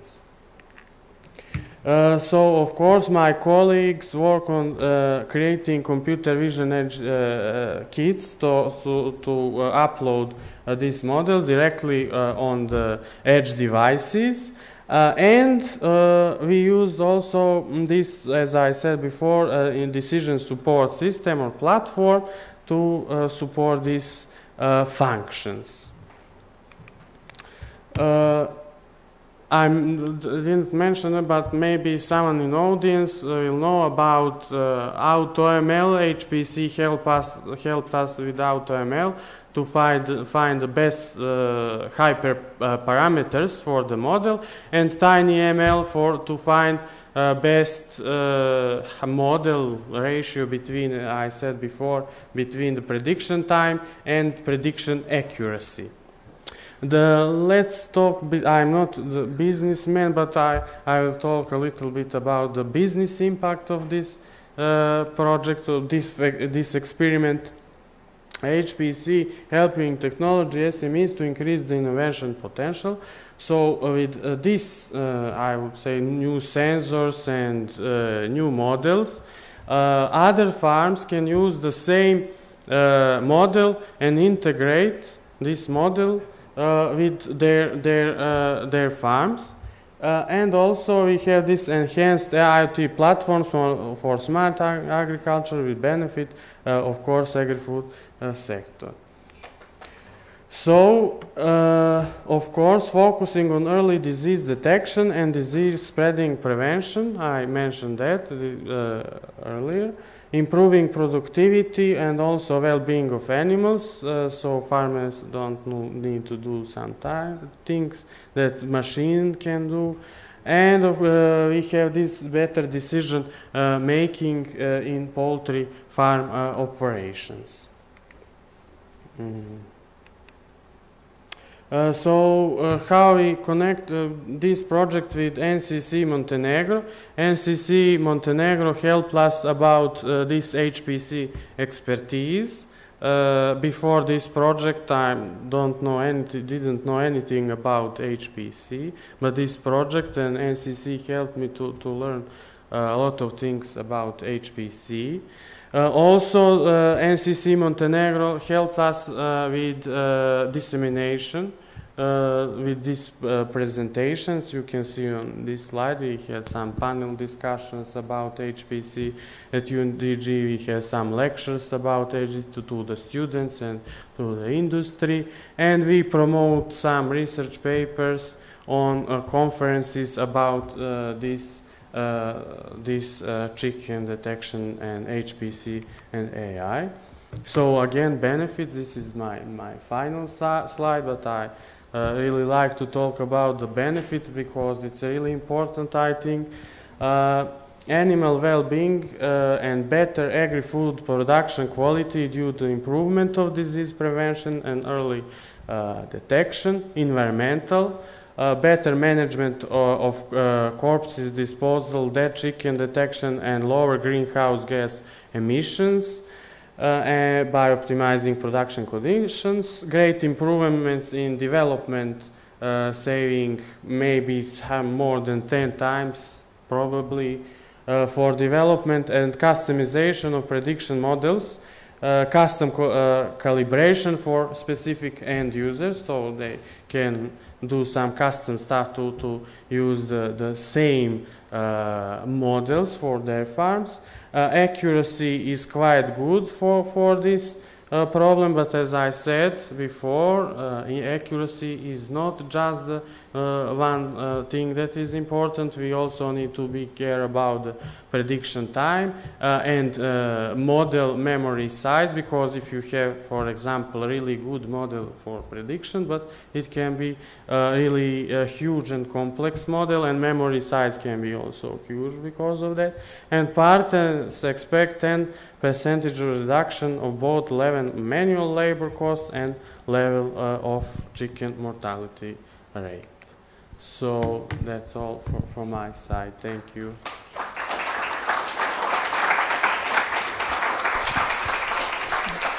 Thank you very much, Stephen. So as we are running out of time, are there any questions? Please raise your hands. Is any? Okay. Thank you very much, Stephen. So if you have any additional questions after that, you can reach Stephen. You can reach also, you will see now the contact on my slides, so we will forward the questions to Stephen. And now I would like just to close this session with a really brief presentation because I know you're already waiting for lunch. So the FF4 Euro HPC is actually a previous Fortissimo successor and is H2020 research project. It's supported by Euro HPC GU and founded by the European Commission. And we have the coordinator, this is HLRS, and 5 partners, additional partners who are supporting the project. So Arctur, Sesga from Spain, Cineca, Italy, Scapos from Germany, and Teratech from France. So the main goal of this project is to support the European SMEs, their innovation potential, and promote the use of the HPC and other advanced technologies for business. Okay, but even more, we are also facilitating the access to the HPC for SMEs in a way that we are connecting and linking the SMEs to NCCs, to digital innovation hubs, who can then provide the expertise, further support, also access to the state-of-the-art infrastructures, as we already mentioned a few times today. We are also preparing the success stories. So 2 of the success stories were presented today. More are coming. And this is actually the result of the project, which highlights the business benefits. This is the most important part. So we are highlighting the business benefits, also environmental and social impact. And we are somehow encouraging SMEs to foster wider innovation. And lastly, by supporting the experiments, we also provide mechanisms to support SMEs, lowering their barriers, easier step out on the market, and further exploit their business opportunities. So within the project, 2 open calls were provided, targeting the highest quality experiments, and we were looking for innovative, agile SMEs who really have business ideas. They were looking for some solutions for their challenges. So they built the consortia, as mentioned before, and then applied to the open call. And through the review process, 42 of the experiments were successful and were selected for funding. And they are including, the number is huge, 132 partners from 22 Euro HPC GEO member states. So on the map, all the dark colored countries are actually included in the experiments. So 62% of those are small and medium-sized enterprises. And experiments are mainly, half of them are dedicated to the manufacturing, and we have also a lot of other sectors covering, mainly, as mentioned, manufacturing, engineering, and medicine. So as soon as the experiment the partners are working on is concluded, then is created into a success story which highlights the business benefits. And this is what we are doing at the moment. We are now finalized the first tranche of experiments. We are producing the success stories.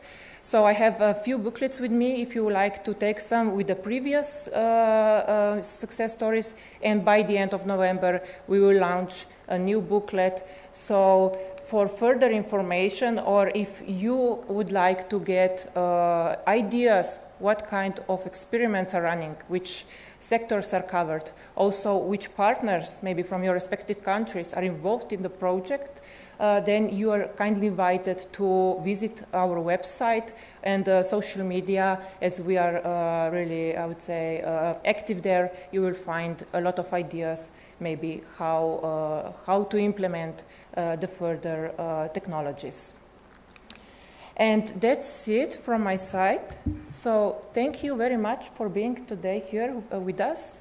And I would say also like to thank you to all experiment and project partners, because this is really a huge work done. It's an excellent work, and we are really proud to have all these people, experts, gathered in the consortia, promoting the HPC, promoting the impact, the business benefits, and we are looking forward to continue this story. So thank you very much, and bon appetit.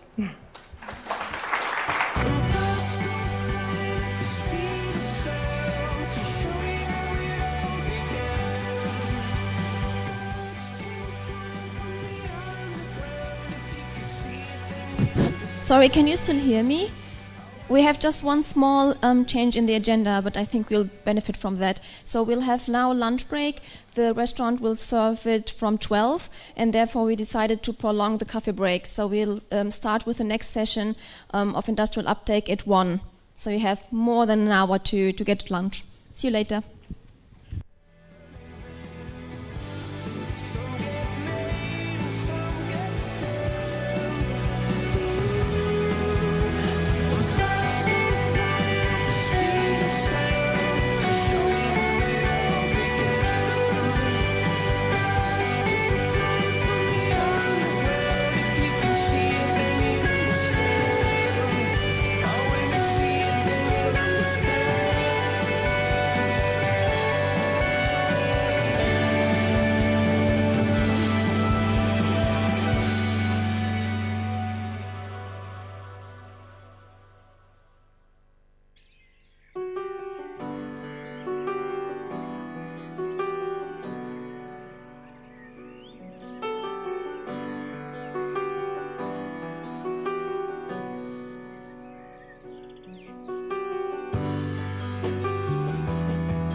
And outside, can hear me? Now you can hear me.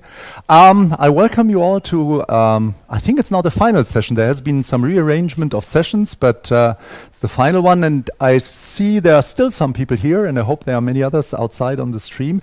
So warm welcome to our session. It's called, well, it's a panel discussion on industrial uptake of HPC plus, whatever plus means, but I guess it goes a little bit beyond pure HPC. I'm Andreas Wierse from Sikos BW. We are related to the NCC Germany, to HLRS. And I will guide you now to the next, well, 90 minutes. And our goal is to have an interesting panel for you. We know it's right after lunch, so you feel probably a little bit dizzy. That's why we added some interactive elements, and I don't know if you could show my slides. Yep, that's the welcome you just heard. And I don't know who of you is familiar with Slido. This is what you call an audience participation tool, and I would like to ask you, well, to do any of the options there. Either scan the QR code, go to the website, and enter the code, the 2898819. Or if you have probably installed it on your mobile device or already, you can also use the app. And we would like to use that for two things. One thing, in the bottom you see there's a Q&A option. If you go to the website, ideally it comes up in your home language. This is especially to include those who are not in this room. If they would like to ask questions, they can do it. You can do it anytime during the session. When we come to sections where we can answer questions, I will be able to see them here and read them out and get the answers. And the other thing is to keep you from dozing, sleeping away. We have prepared some simple questions in order to well, keep you up to date. And if you could please change the slides, the screen to the Slido. I've activated now the first question, and it's a very simple one. Oh, it works. One already is at least one. All of you are here. Just check, just to try out how it works, whether you are here in Montenegro or whether you are active in Europe somewhere. So somebody at the stream. Is there somebody in the stream? Please show yourself. Check the box. So far we received 37 responses, which is not bad.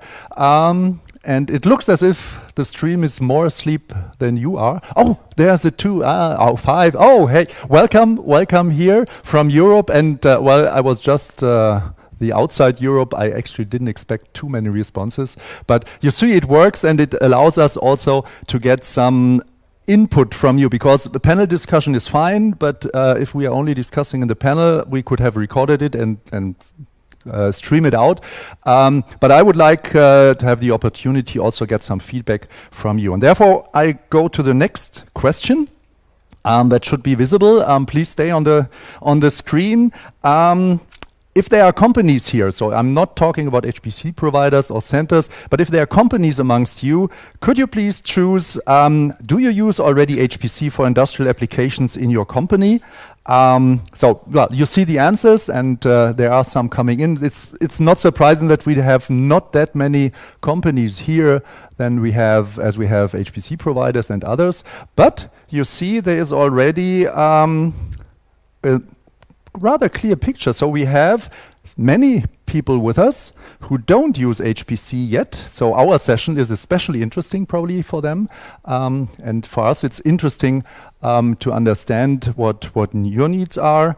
About 20% couldn't work without it, which is great. And another 20, roughly, it's still responses coming in. It's now 23 responses, use it regularly, and sometimes, so you see half of the people here already use it, and the other half thinks about it, is planning to use it, or doesn't use it and doesn't think about it at all. So as a special welcome to you, and we hope to be able to enlighten you a little bit in the course of our session.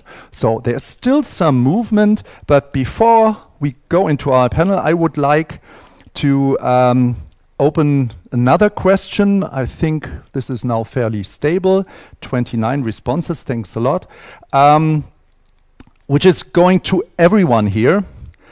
Do you think that the uptake of HPC Plus in the industry could be going faster, or is it okay as it is? So, wow, we have already 28 responses. So, I don't know whether somebody's from the Commission here, but I think this clearly underlines that it's really helpful what we are doing. So, you have the experts in the room, in the stream. It's obvious that we should be going faster, should do more. So, and I know there's a lot of, there are projects on the way to support this, but I think it's even clearer than I expected, than I hoped it. Well, we don't need to worry. We won't be out of work in the next years. Okay, now please go back to my slides, and I would like to introduce you now to our panel. That's my, yeah. So we have 4 participants with me with different background, as you can see, and I will introduce them briefly, starting with Marie-Françoise, sitting on the right of me, on the left side for you.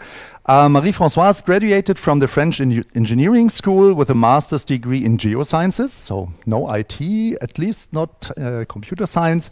And you joined TerraTech in 2019. I think then IT became more important. You worked before for the CNRS, the French National Center for Scientific Research, and you already had experience there with the European Enigma ITN network, also IT. And currently you're working at TerraTech and are you're managing the involvement of TerraTech in several European projects that are related to HPC, HPDA, II. So you have, you could say, quite a lot of experience from organizing these things. So welcome, Marie-Françoise.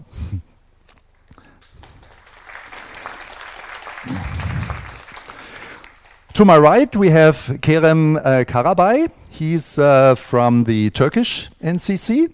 So yeah, you have a bachelor in computer science and a master's degree in business administration. So you're already also covering both worlds from the Bilkent University. You have a PhD in information systems from the Middle East Technical University. And currently you're working as a senior researcher at the Scientific and Technological Research Council of Turkey. TÜBİTAK, that's the name, and in the EuroCC project to prepare industrial users for the emerging European supercomputers in high-performance data analytics and artificial intelligence. So your focus is more on data, not so much on simulation, correct? Yeah. And you're also, well, sorry, your interests are really data science, big data, data-driven organizations and technology management, so that's where, I'm sorry, that's where the MBA comes in quite handy. So welcome, Kerem. And now I'm turning to my left. We have Dimitri, yeah, okay, Kliazovic. You have a master in telecommunication engineering and a PhD in information and telecommunication technologies, plus also an MBA. So also you have looked early on into the business aspects of things.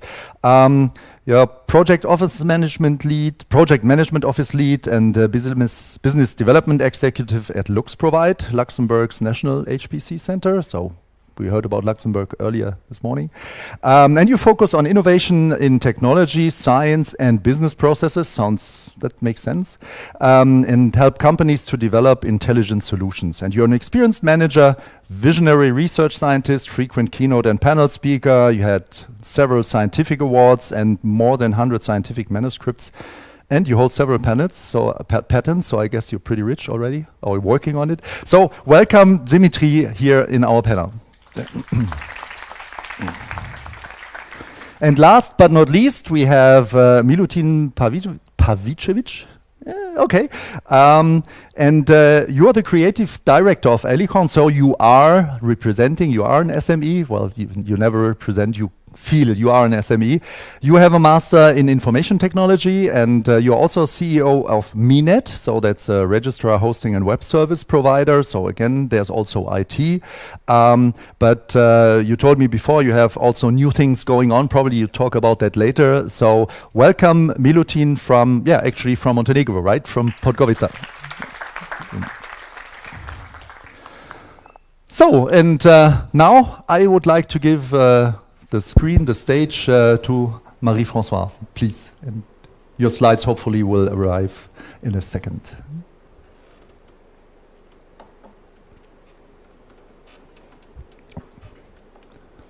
Okay, so thank you. So I'm here today as a representative for CASTIEL to share with you and for this panel the CASTIEL perspective. And in CASTIEL, so I'm working in the CASTIEL Work Package 4 team, and we are with the NCCs working in the industry working group. So in this industry working group, there are people from CASTIEL and representatives for the industry topics for all the 33 NCCs. And in this industry working group, we are working together to deal with all the topics related with industry relations. We had and we are having workshop meetings to enable the entities to share these topics between themselves, and also with external stakeholders or other European projects. We are also working on a cluster tool to tackle with the issue of the transnational access to industry services. And we are having continuous discussions with the industry champions of the NCCs. And by doing that, we really aim to identify what is the NCC status with regards to industry relations, what are their needs, how the network can support and help the NCCs to develop their interaction with industry, what are the challenges, to share the best practices, to create links with the other EU-relevant initiatives, projects, funding opportunities, and to discuss common topics, common solutions. We will discuss this in more detail, but just some common, very general obstacles for the NCCs when it comes to interacting with industry. There are 4 main challenges. First is the budget. We already heard that during the conference, but there is already more budget needed to do proof of concepts, to support the SMEs, to interact with SMEs, and so on. The second is about the awareness of SMEs in general, about what is HPC and what HPC can do for the SMEs. Third one is about the challenges of the national regulations, the global policies, and so on. And the fourth main one is about staff skills availabilities in the NCCs to interact with the industry. And there are other reasons that we may discuss later on.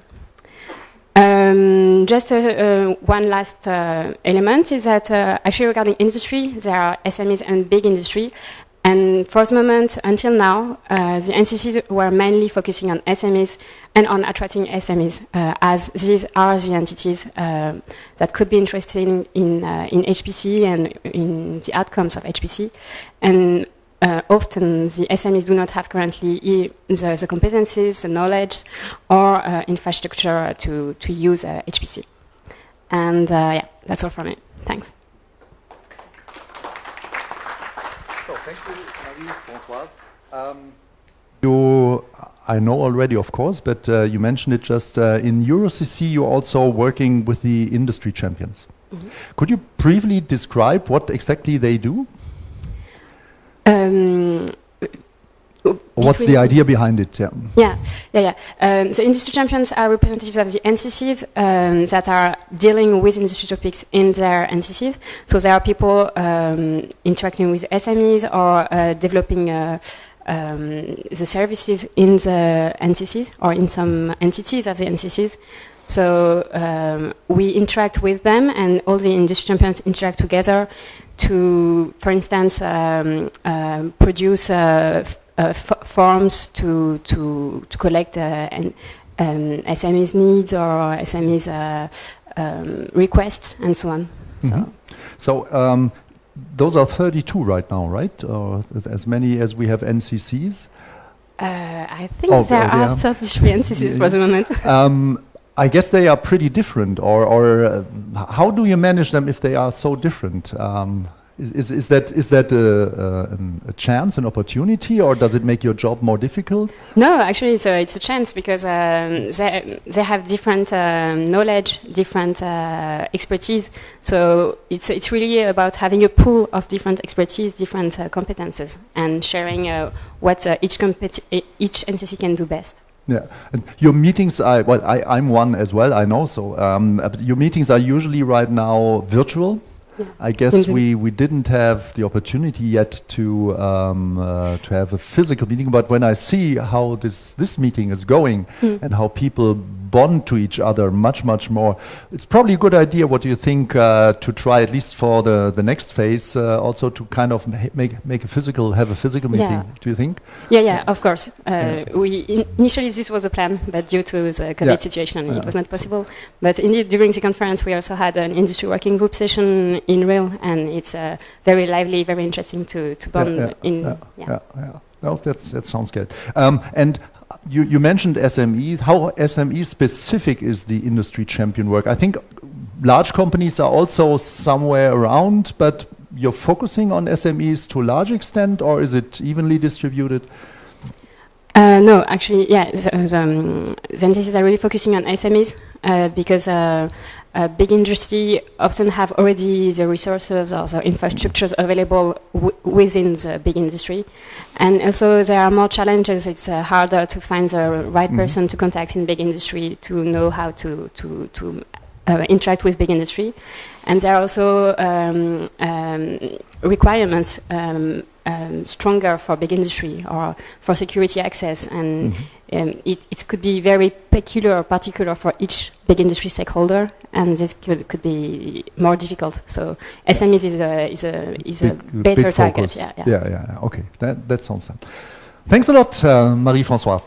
Just to explain you, we'll go now through the presentations of each, and then we'll have a kind of show for you. We'll move our chairs to the middle when we don't need the slides anymore, so that's just that you will not be surprised. But our next speaker now is Kerem, and yeah, please. Okay, talk to us about NCC Turkey.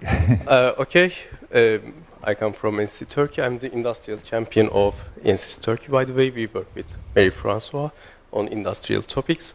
Let me start with the two nationally funded infrastructures, HPC infrastructures in Turkey. The TÜBİTAK, my organization. You want to show your slides probably, or they are not on yet, right? No, there they are. Okay. Okay. My organization TÜBİTAK operates the largest one, and we also coordinate NCC Turkey's activities. We have provided, as TÜBİTAK, e-infrastructure services to academia for more than 15 years, but we had limited collaboration with the industry before the EuroCC project. So in the beginning of the EuroCC project, we created structured processes around industrial collaboration and also industrial case studies. The case studies are mainly shaped around 6 months mini projects, like proof of concept projects, and we provide the SMEs and large organizations with free computation time for testing and learning purposes, and also provide them with a free academic mentorship for a limited amount of time, probably 6 months. So the goal is to prepare for the European supercomputers, but also increase the academic industry collaboration, and lastly enable technology transfer between the academia and the industry, and maybe vice versa. We started around 30 case studies using these structured processes, and with both small and large organizations in HPC, HPDA, and AI. And many case study organizations were unaware that they were able to use the HPC infrastructure as an alternative to the cloud and on-premise resources. We observed the following main benefits for the SMEs. By the way, I will focus on SMEs in this presentation.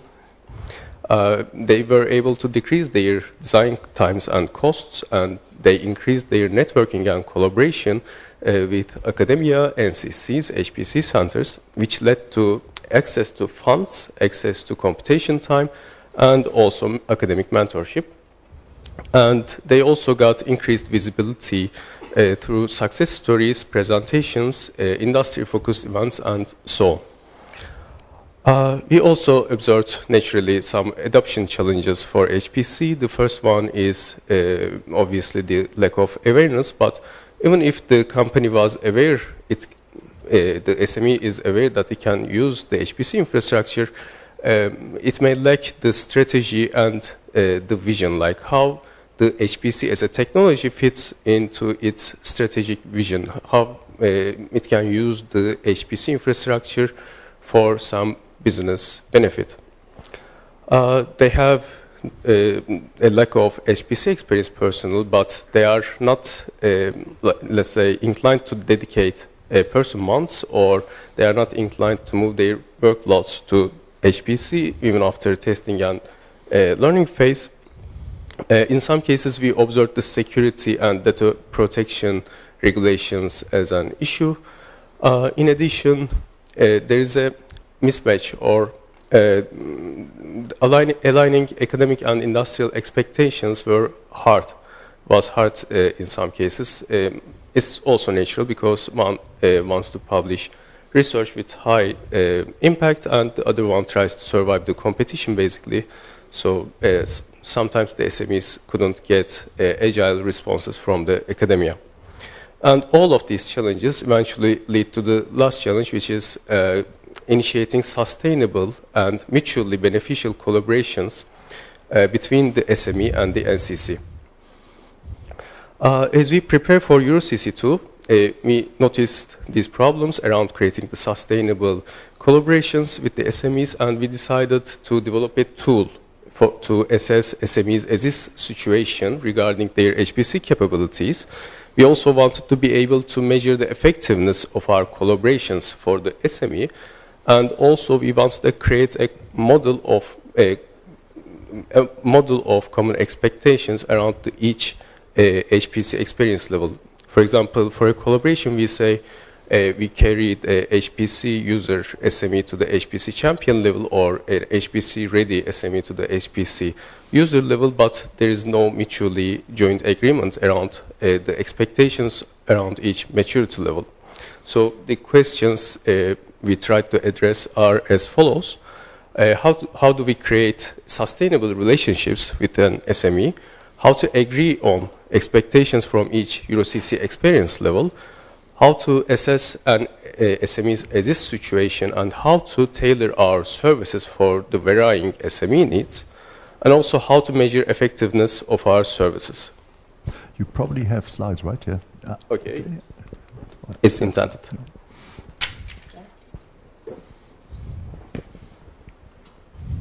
Let me check if it's working. Yeah, okay, it's working. Battery's still in.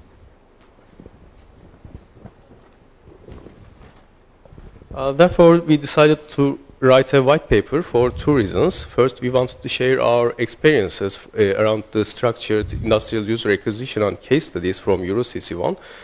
We also wanted to propose a maturity model to standardize expectations around each HPC experience level, assess an SME's HPC capabilities, and identify the gaps, and recommend the reasonable improvement opportunities. The maturity model builds on our SME collaborations from the EuroCC1, but also our interdisciplinary research expertise, the IT management standards, and the EuroCC experience levels. We hope it will benefit the EuroHPC ecosystem. And in my last slide, okay, this is my last slide, I want to discuss the potential benefits and limitations of the maturity model. Because it won't be a silver bullet that solves all the problems in front of the SME HPC adoption, technology adoption, but we believe it can build a standard expectations model for each HPC maturity model. NCCs can use the maturity model to tailor-make their services for varying SME needs, and also measure the effectiveness of their collaborations. We will use the model to evaluate how sustainably the SME approaches HPC technology adoption and maybe prioritize the incoming requests. Furthermore, this is a proposition, EuroHPC can incentivize become an HPC innovator based on transparent, concrete, and also objective assessments. By the way, HPC innovator is the new level we are proposing to the EuroCC on top of the HPC champion. After publishing the white paper, we will keep the maturity model alive by applying the maturity model to SMEs from different sectors in EuroCC2. We also, if this model is successful, we also want to extend the model to large organizations, to the public sector, to academia, and even maybe NCCs, like an NCC maturity model. We believe other NCCs can also utilize this model, and also maybe the European Digital Innovation Hubs, because they will have a services list. The white paper will also show the step-by-step process to build the maturity model, so other NCCs and other EuroHPC entities can also customize the model according to their needs, based on well-established IT management standards. Thank you. Thank you very much, Karen. Yep. So, I admit Turkey is usually not part of European projects. So it's, I think, the first project I have where Turkey is partner. And I must admit, I also don't know much about the supercomputing environments that you have in Turkey. Probably you can say 2 or 3 words. I guess you have something in Ankara and probably in Istanbul, but yes. How is Turkey positioned, so to speak, with respect to supercomputers? Well, this is my first European project, by the way. I entered EuroCC project in 2021, but our team in TÜBİTAK, especially through e-infrastructure, is very experienced in European projects. They have been doing many projects for many years. There are 2 national funded infrastructures, e-infrastructure or HPC infrastructures in Turkey. We operate the largest one, and we have been providing services to academia for more than 15 years. There is also one in Istanbul Technical University. It's called UHEM, National HPC Center. Istanbul Technical University is also part of the EuroCC Turkey. They entered in 2021, the second Euro2 project, not maybe 2022, I'm not sure. But the collaboration with the HPC centers really help with the sustainability of the NCC. It's really important for us to get the support of the HPC centers. Otherwise, this is my honest opinion, otherwise the NCC would not be sustainable in Turkey. Right. That definitely makes sense. So, and well, when it's your first project with the European Commission, it's my first with Turkey, although you are already active there for a longer time. But how does it feel? Is it, you mentioned you are sharing ideas and your tool, etc. It sounds like you feel at home in this environment. It's very lucky for me, actually. It's very lucky because I have the chance to combine my previous research expertise in this new environment and apply my expertise to develop these new maturity models. I have other ideas also, but this is the first why we prioritize this one. And also the HPC center in Turkey, TÜBİTAK, that TÜBİTAK operates, is established, is building a data center in Middle East Technical University, where I also received my PhD. Okay. The institution that I was a research assistant in, that I received my PhD, is like 2 blocks away from the HPC center. That's very lucky for me, and I am able to work with graduate students in the Informatics Institute, where I received my PhD towards the European HPC ecosystem. So So it sounds great. Yes. One final remark. You mentioned security and data protection. So security, I think we are all fine. Data protection, we have these European regulations. I don't know, how's the situation in Turkey? Do you do the same, or is it very relaxed there? Well, or we try to follow the European regulations. From my perspective, like GDPR is KVKK in Turkey. And there are these new regulations coming up. I believe we will follow these regulations like very strictly. And is this an issue for your SMEs? Do you ask that? Do they ask for that, or instead of GDPR, we collect KVKK forms for training events, for example. But for the SMEs, this is important, or they just expect that. For some of the SMEs, it was the case. For some of we couldn't start 1 or 2 case studies because of the GDPR and. This kind of issues. So you have the same issues that we probably all have in Europe. Yes. Okay. So thanks a lot, Karen. Thank you. And now I turn to my left to Dimitri. Please. 1, 2. Thank you. Hello, everybody. It's a pleasure to be here with you today. Well, there should be one slide for Dimitri, please.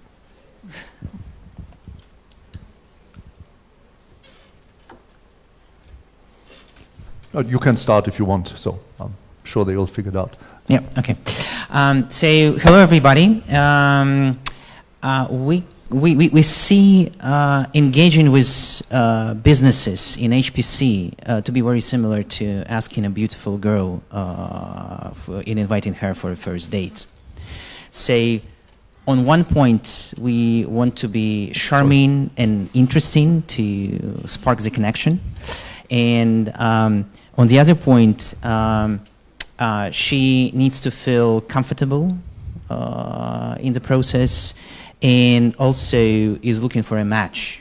So she's uncertain and wants to see if there is a good match with what we can offer. And at the same time, she's paying a lot of attention to details during the conversation, during the engagement. And if something goes wrong, if something doesn't fit, the answer no is a default answer. So to keeping status quo is something what very easy to do. While making the first step and starting sort of relationship requires engagement from both sides. So it's not easy. It's quite difficult. And ladies and gentlemen, please allow me to present Lux Provide. So it's Luxembourg's national supercomputer center. It's an arm of Luxembourg NCC, particularly, I would say, laser focused on engagement with industries. And in fact, we are not limited, like usually high-performance computing centers, to a certain capacity, like, I don't know, 20–25% to be offered to industries. We can offer the entire capacity that we have and manage to industries on the commercial basis. With this being said, it's the whole capacity minus the part which is accepting Euro HPC allocations. So for this, and to make the process very efficient, we have a highly capable team of support, engagement, business development, sales, with all these functions, and engineering solutions. And like dating, so we approach every customer seriously, and we try to understand and try to find the connection and matches. And mainly, it's very important to perhaps rather listen than talk, to understand what the customer needs are and what we can help with. See, what we are trying to do is not only to get them to use and try HPC once under whatever conditions, but we want a long-term relations with the customer, so to make it a returning customer. And for this, what we need to do, we need to make clear that whatever we offer makes the customer comfortable and brings business value to the customer. Also, the mission of the center, so probably I can comment on this. We aim to be the center of excellence in HPC and HPDA, to offer these services with the easiest onboarding. So this is easiest onboarding is one of the key points in the mission of the center. And then we provide a high quality assistance, and not only during onboarding, but during the entire path and during the relationship. So we really want to stay in touch, keep in touch, know what the customer does, and know the needs, pains, and gains of the customers. And it's quite important. And then what we figured out that performance and price is common differentiators when we talk about different HPC centers. But when we talk to industries, some other things like trust, security, cybersecurity, reliability really come as one of the first questions. And what we one of the first questions during engagement, during discussion. And that's why from the beginning, from the design of the HPC center, of Lux Provide, of the supercomputer Maluxina that we own and operate, these key points were taken very seriously. So security by design. At the moment, we are hosted in Tier 4 data center, which offers higher security, highest reliability, a lot of redundancy. And at the same time, unlike many other centers, from the beginning, we decided to implement security measures, and right now we're implementing the ISO 27000 several standards, and we are currently undergoing the certification process, where we will be able to show to the customers that we up to the highest standard.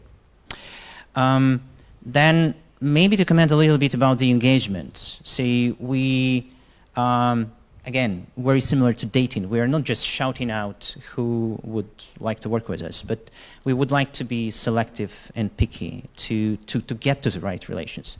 And for this, the teams that we have is not only a team which is expert in business or HPC infrastructure, although we have those people on board. We have, for talking to customers, we have team of experts in HPC, but at the same time in domains of the customers. And this is tricky because, as we know, businesses which use HPC, they come from large variety of domains. And that's why probably it's one of the difficulties in HPC market to do a proper segmentation, to do a proper focus, to find the focus audience. So you need to talk the language of the customer and have experts in all the domains. It's a challenge. So obviously you can have tons of domains, and having experts in each domain, and at the same time expert in HPC is challenging. Currently we identify domains which are the most demanded, the most favorable. So this is where the most of the demand for HPC. Among those, for example, I can name space. Space companies are definitely very eager to engage and use HPC. They have a lot of data generated from cancellation of satellites, from sensoring. And the second domain is Industry 4.0 and manufacturing. So this is where our probably strongest domains right now, where we have most of the customers, but we keep exploring other domains too, among them finance, health tech, and so on. So maybe not to make it long, but my bottom line is it's truly important to think long-term, and to build sustainable relation with the customer, to make this customer returning customer, and to make the customer see in us as a long-term partner who brings business value. Thank you. Yeah, thank you, Dimitri. So, well, probably keep the microphone. My first remark, you mentioned dating, and just for all the ladies in the room, also boys can be sensitive, so you should handle them with care as well. We don't want to be sexist here. But the idea, I get the idea. SMEs absolutely. are really, let's say, sensitive, and having no as a default answer, that's clear. You are trying to, you're working against obstacles, so to speak, and it's very easy to say no, but to be convinced. But I would like to address another point. You mentioned that trust is really important, and trust usually develops better when you know each other well. So the focus of Luxembourg is about the same size population-wise as Montenegro, for example. If I'm 600,000 something people living there, about the size of Stuttgart, actually. I'm funny. Are you focusing on Luxembourg only, which of course would make it probably a little bit easier to develop this trust, or are you also, well, there's Belgium, there's Germany, there's France around, are you focusing them as well?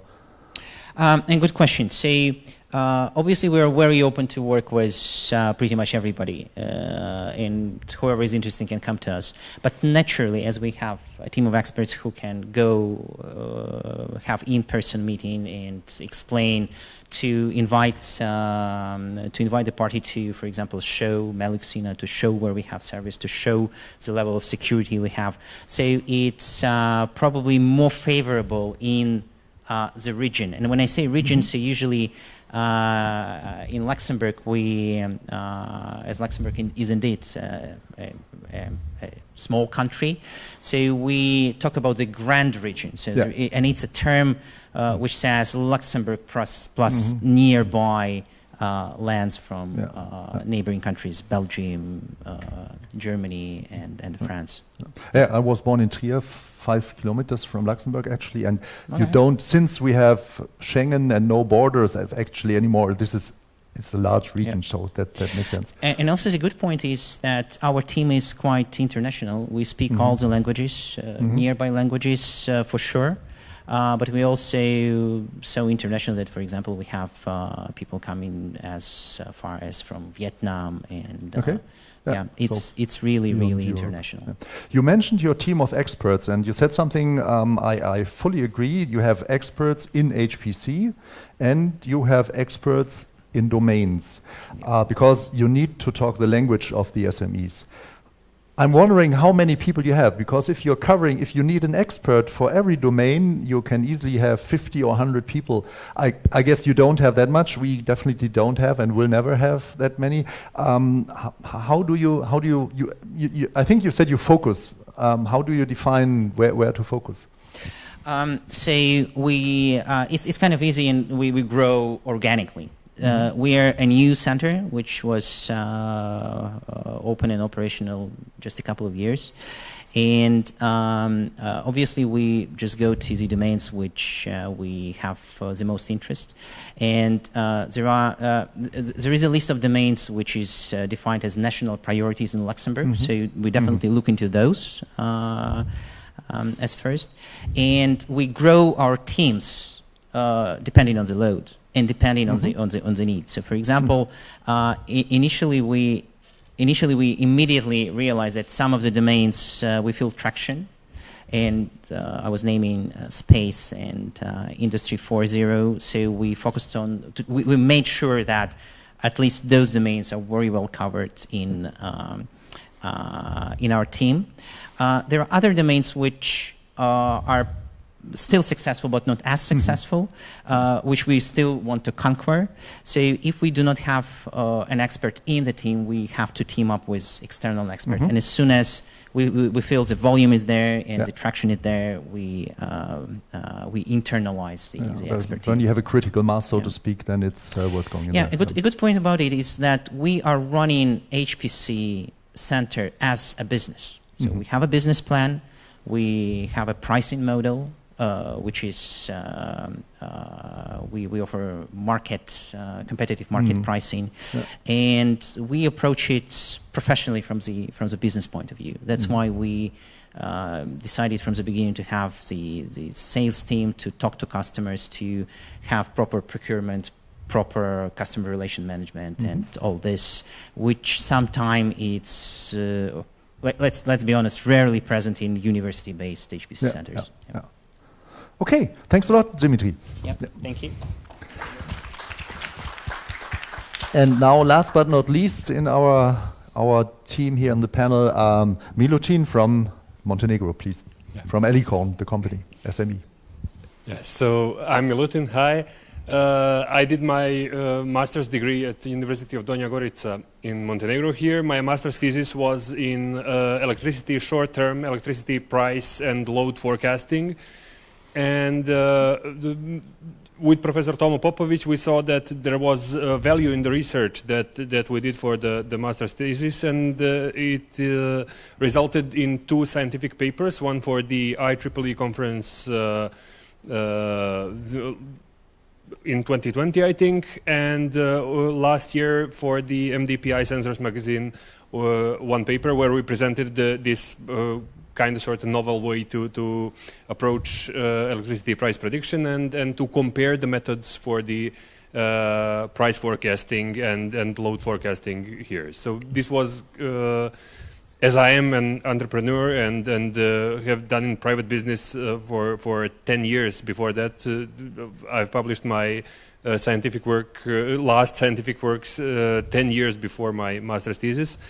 So this was a completely different experience. It made us focus on the science, the novelty of it, the what's original in it, and how it can help. So we ended up with a scientific research that has some potential to be made into a business. So we have this thing with our company where we try these innovative ideas and try to spin them off into spin-off startups. Sort of. We have just finished work on our video game company spin-off.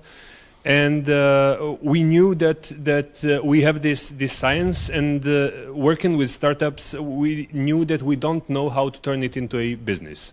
So we were lucky to use the words from the opening speech, that this was the known unknown for us, because it's an unknown for most of the businesses, most of the science work there. So we started shopping around, searching who can help us turn this into a business. And we found opportunity in the EIT, European Institute for Innovation and Technology, and went to them to consult on how we can turn it into a business. There were a couple of opportunities. We entered their Jumpstarter program, so the half competition, half program to help people who have these business ideas and the prospective ideas to turn them into businesses.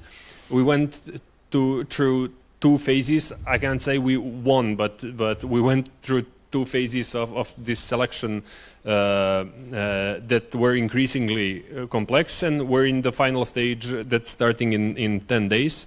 So we're going to start this company called Future Futures Electricity that does short-term price and load at this time forecasting for the HAPEX, Hungarian Market Exchange, and EPEX, the German Market Exchange.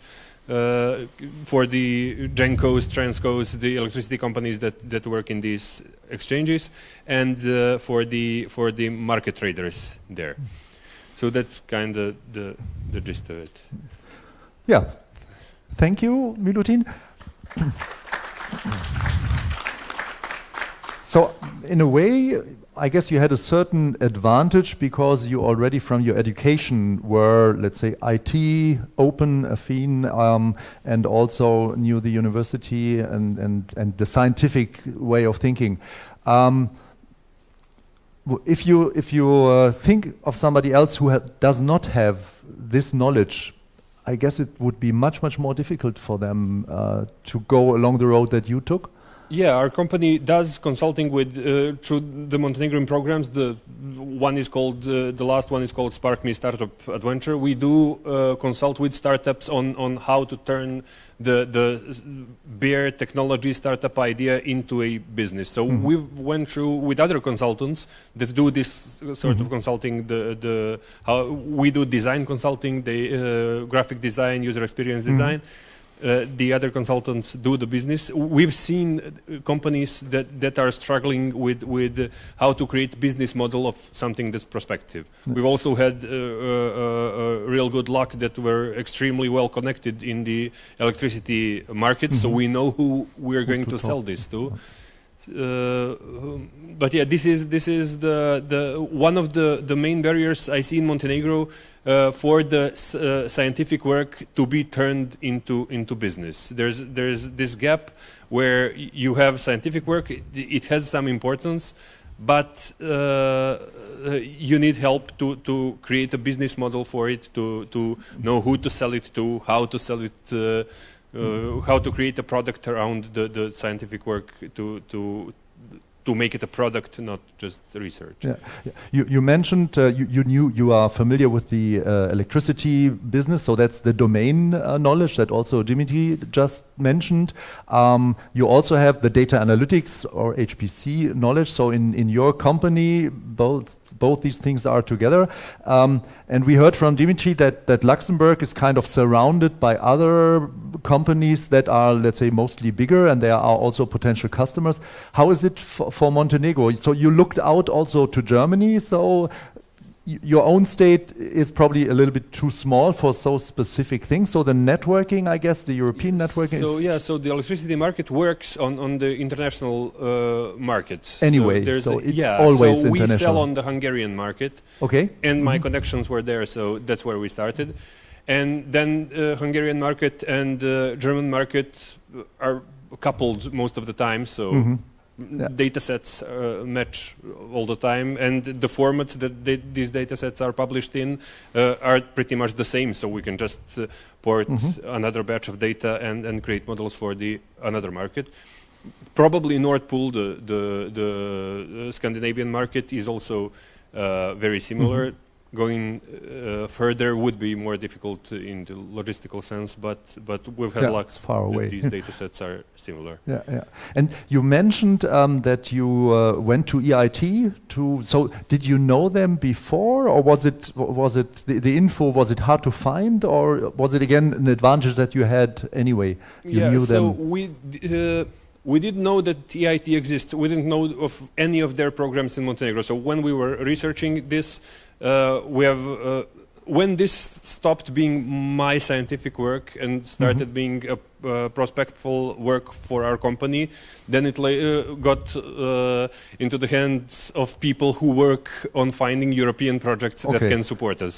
So I have no idea that the EIT exists. I don't know what they work, other than what they work with us outside of what they work with us outside of this program.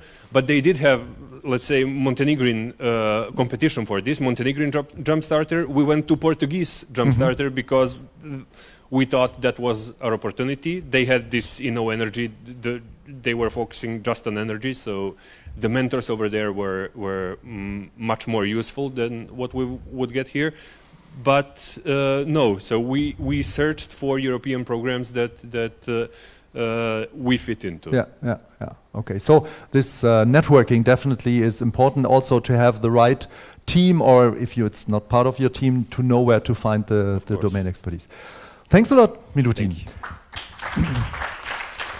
And while we now start our show, I will give you some exercise while we move our chairs. I have prepared another Slido, so probably you could put the Slido on screen. We heard already a little bit about obstacles for industrial HPC use, and I just opened the questions. What are, in your experience, the biggest obstacles for industrial HPC use? And while you think about that, we just take our chairs and move to the right, please.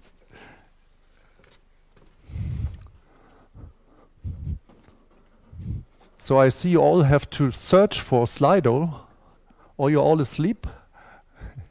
Okay, one is awake at least. Oh, you need the code 2898819. So probably you move over there. So come to me, Karen, Marie, Françoise, a little bit. Yeah, and then. Okay, I hope it's better now. Yeah, that's we need to improve this next time. So now I'm sitting in front of the results, but we moved too early. Sorry for that. Well, probably if you want to take, we can send us the results later. Miriam, just make a remark. They will be recorded anyway and documented, and we'll send them to everyone. So you don't, if you want to, you can take a picture with all of us on it, but we'll distribute them. So what do we see here? So leading is lack of know-how to use HPC systems. So we heard about training this morning already, and during the last days and even today. So this definitely is an issue. Lack of qualified personnel. It's somehow related, but also somehow it's just a matter of finding the right experts. So to have HPC experts is definitely an issue. And you mentioned easy onboarding. You want to be the best there. The third in this row with 33% is too complicated to use. So it sounds a little bit as if we already have the right idea where to go. And access is an issue, or that's something we are all working on. And I would say security issues, it's something which, well, we have to do anyway. So that's something we need to do. Cost of compute time and application software is actually the weakest. So I think actually that's, for us at least, it's a good sign. The problems is not the money, but the problem is to organize it well and to make the right offers. And therefore, I think that's pretty interesting and helpful. Yeah, that gives us a good start into our discussion round. Now we'll be a little bit more open, and I will take a look at. I have. Well, the first question I noted yesterday evening was, do you think that the industrial uptake of HPC Plus is going fast enough? This has been answered by our first survey. So there is a yes, but I would now like you to ask, where should we speed up? Do you have an idea where we should be faster, be better? So I'm looking there.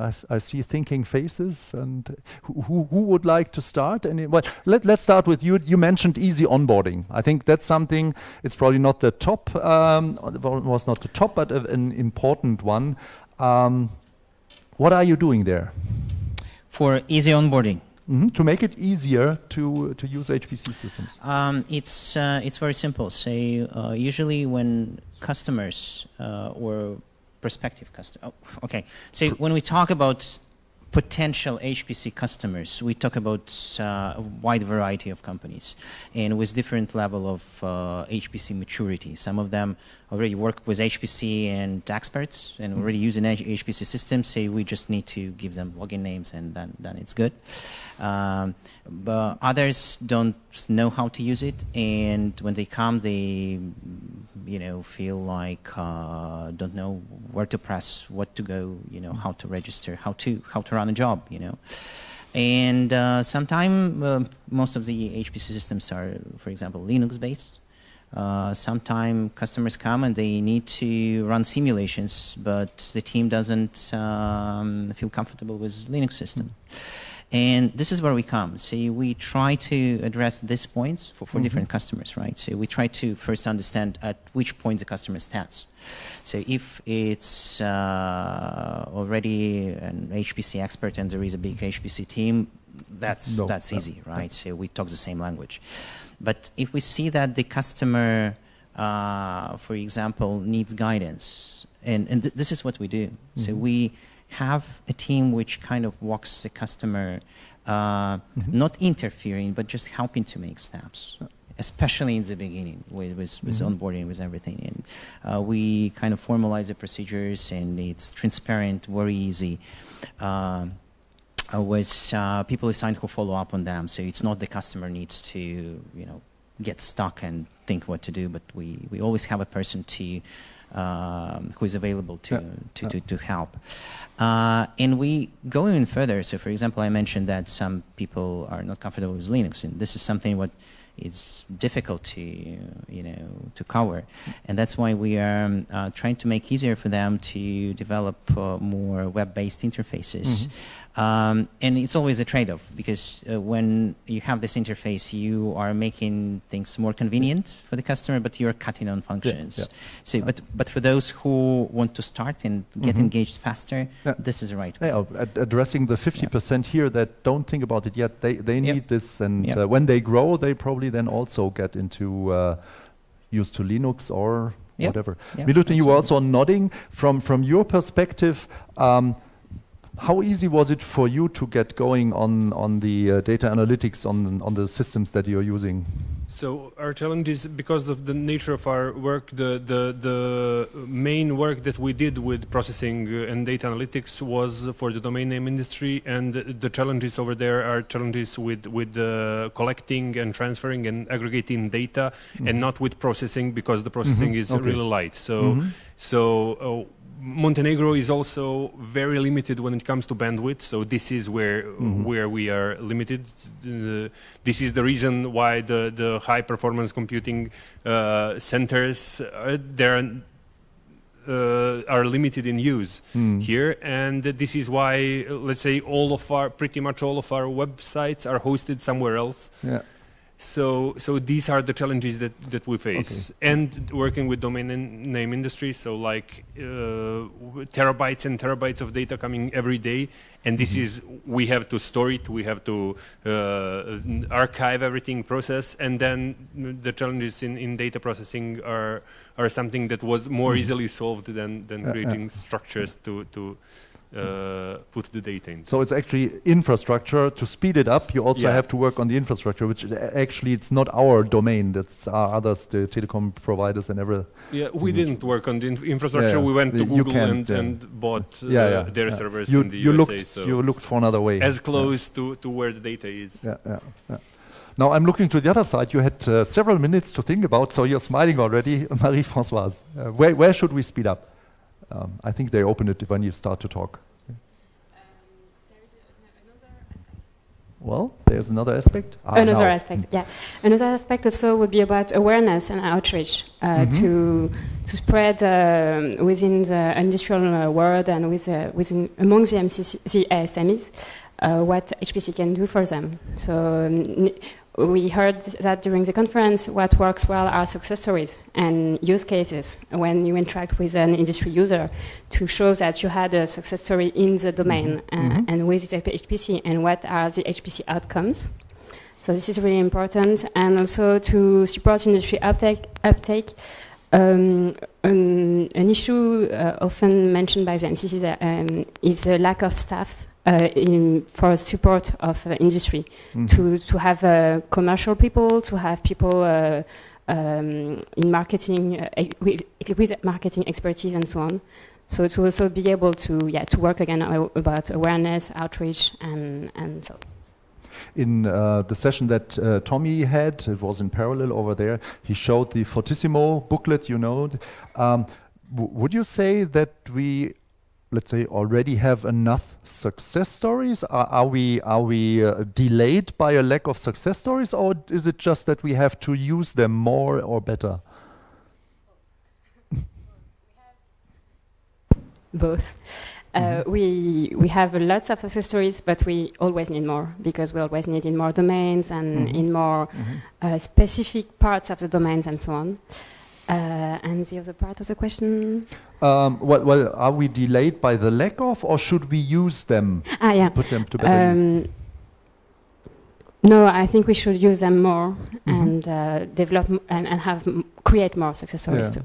So you mentioned marketing, and that in many cases the HPC centers are not so well equipped, which is natural. If you have a university research HPC center, they don't need to do marketing. They offer their services for free to these researchers who need it. They know each other.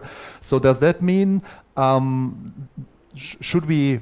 Do you have an idea how we should establish that? Should we ask or try them, because to build up their personnel, their staff, might be a little bit difficult depending on the funding situation in the state. Is that something that Europe could support, or the projects that we are doing, are they filling this gap? We are trying to fill in this gap by sharing best practices, but to have concretely staff for that, I think maybe this would be a question for the European Commission about funding available for marketing teams and so on. Yeah. So there is a gap, and we have to work on how we fill that, and I think that's already a good result. Karen, do you have anything? Where should we speed up? Maybe I can add something to the onboarding process to make it easier.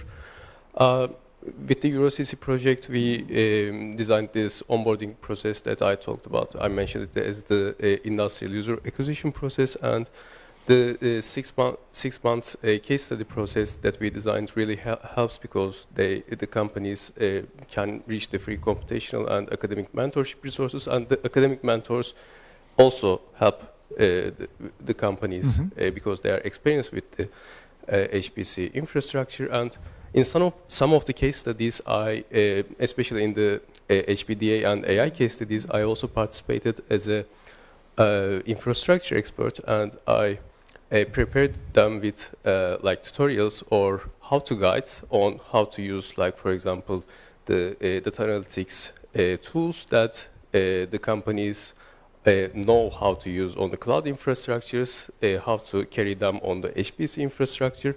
And we tried to generalize them, not just for the HPDI and AI, but also for the simulation tools. We tried to generalize these how-to guides to help the other companies and researchers also in our documentation page. And with the EuroCC project, we also carried our documentation to a next level using the Diataxis framework. I don't know if you know the Diataxis documentation framework, but it essentially divides the documentation into tutorials, how-to guides, and explanation materials and reference materials. And there is a web page for it, and I guess it's well known in IT community, but for generalization of the how-to guides, and also, for example, for tutorials, we have, if the company doesn't have any HPC experience before, we prepare them with tutorials, like how to create your accounts, how to log into the system for the first time, what's the difference between the login nodes and the computation nodes, and so on. I had one more thing in mind. Okay, that's all. When it comes back, we'll talk about it. You want to add something? Sure. Yeah, maybe a small comment. As you touched on marketing, there is something popped up in my head. It's very tricky to do marketing in HPC, indeed. And when we are shouting and when we are making promotions on different media channels and outreaching. About HPC, so a lot of time we come to the same people in the same audience who is already using HPC. And if we talk here, especially in this panel, about businesses, so businesses who use HPC already, they know about it. They don't need to be convinced. To be briefed, just maybe about the options, right? So you are not bringing a lot of value. But if we want to expand the outreach, say this is where we really need market experts, and the language should be different. Give you an example. Say, for example, when we were discussing how to reach customers who are not experts in HPC, even the term HPC is not an easy one, right? So when you tell someone HPC, it doesn't pop up in their head. What is that? Even if you tell high-performance computing, people start thinking about different things. And one of the ways, for example, to say supercomputing, which is usually understood by more generic public, but it's not the same as HPC. There are differences. So you're compromising on something, but just to bring your message over. But by the way, even HPC, if you talk to providers or marketing people, you'll get many different definitions of HPC. So we usually have HPC, at least you should be in the top 500 list, at least, yeah. But there are others, if you have a workstation and there's a server which is 4 times as big, this is HPC. So it's also very, very difficult to actually have a definition. But my experience is, though, when you talk too much about supercomputing, people are very impressed and they say, wow, great, and it's too expensive. I'm an SME, I can't afford it. So you again have to be careful. Is that, do you see the same? Absolutely, absolutely. You need to find a trade-off to convey the message in the language that is understood on the other side by not sacrificing too much of the content. This is the first thing. And the second thing in marketing is, I think it's when we want to engage with businesses, it's really important to reach out to decision makers and C-level management. And this is something which requires completely different approaches to marketing. Yeah, sure, Kieran, please. I remember that last thing. In the industrial user acquisition process, we realized that sometime we could reach our alumni, like the HPC alumni, the personnel in SMEs or the large organizations that have used HPC before or used HPC before in their academic work previously. So they knew how HPC worked, what HPC is, and how HPC can benefit the organization. And these personnel actually in the inside, they were able to convince the top management and train the personnel around them, their colleagues, so that they could lower the barrier for the entry for high-performance computing. I fully agree. That's the best. If you have a researcher or even somebody who had a master and used the computing system, if they go into their company, they look around and they say, well, this could be better. Let's look at this. And this worked for us several times. So the question is that something we can enforce? Not really, right? No, but we can encourage. Like, I have an idea, like, it's like a proposition. Maybe we can create a special group around this HPC alumni personnel, maybe on a multinational level, on the European level, make them feel special and their skills matter in the organizations, and maybe the organizations can also recognize these skills and create a reward system based on that. But that's an idea. So when I look again on the slide that's still behind me, the results, both lack of qualified personnel and lack of know-how to use the HP systems are leading significantly. What do you think? Is there something we can do especially about that? Of course, there are training activities already on their way, but that's lack of know-how how to use them. So you make them easier is one way, and to provide training and support is the other way. Lack of qualified personnel. What do you have any ideas what we could do? I guess you're in the IT business, so if you want to hire new people, it's also difficult to find them. Probably you have an idea that the HPC providers can learn from.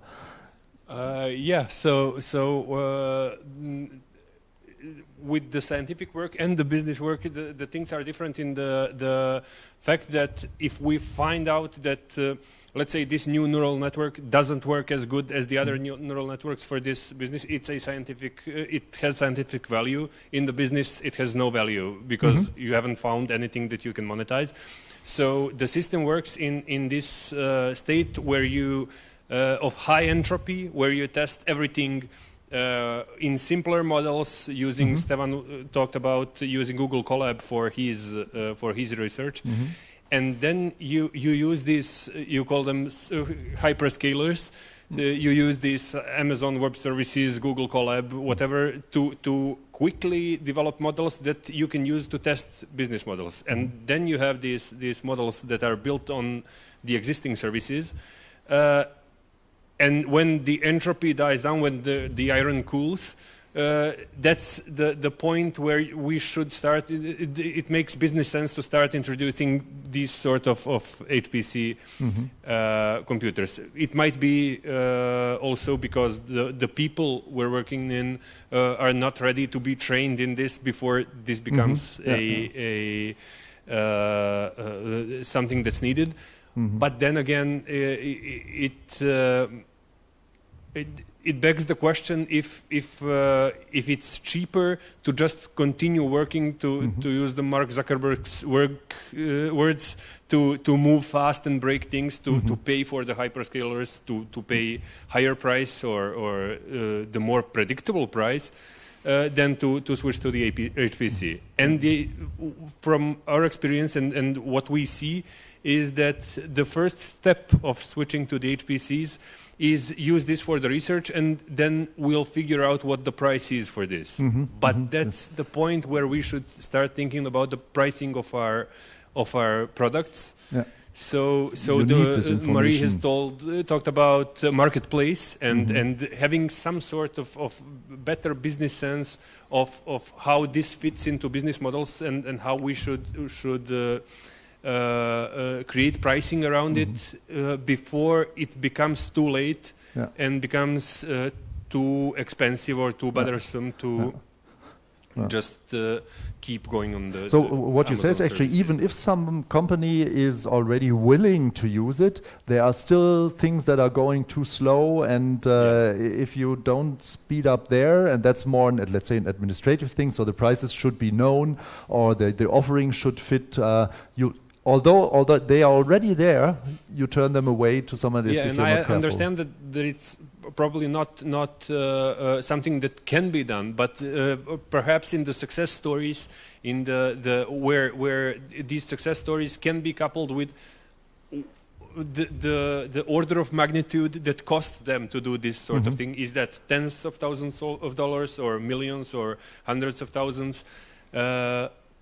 That's something that should help people to assess if they should invest in something or not. Because it's not only money they're investing, it's time and workforce and opportunity to work on something else if this doesn't pay.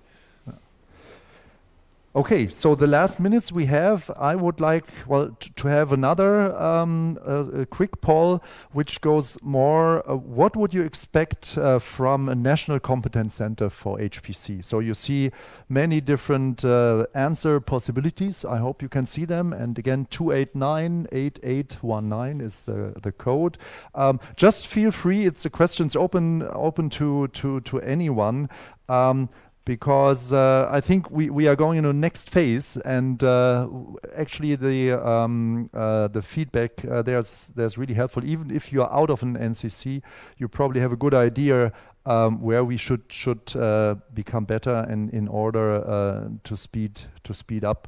So we are still, some people went away or asleep. It's going slower now, so by the percentage numbers you can guess we have not yet 100 participants.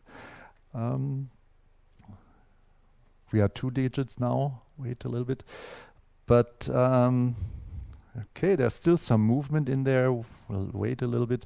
So provide information already and a place to meet with HPC experts, which is probably also related. Our leading one training, what we addressed already today, is in the top group as well. We have access to HPC systems, so now we are approaching 30, so I think it's already more stable, not so many changes. So well there's still movement. We'll wait a little.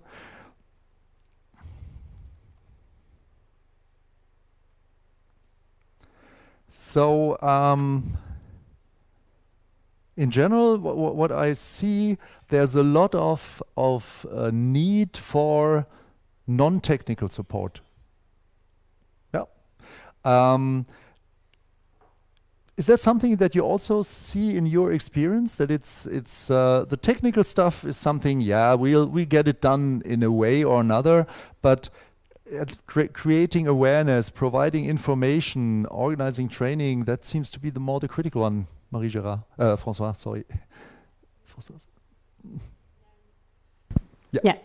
Yeah, indeed. This is quite often the case for the NCCs that there are some NCCs are new.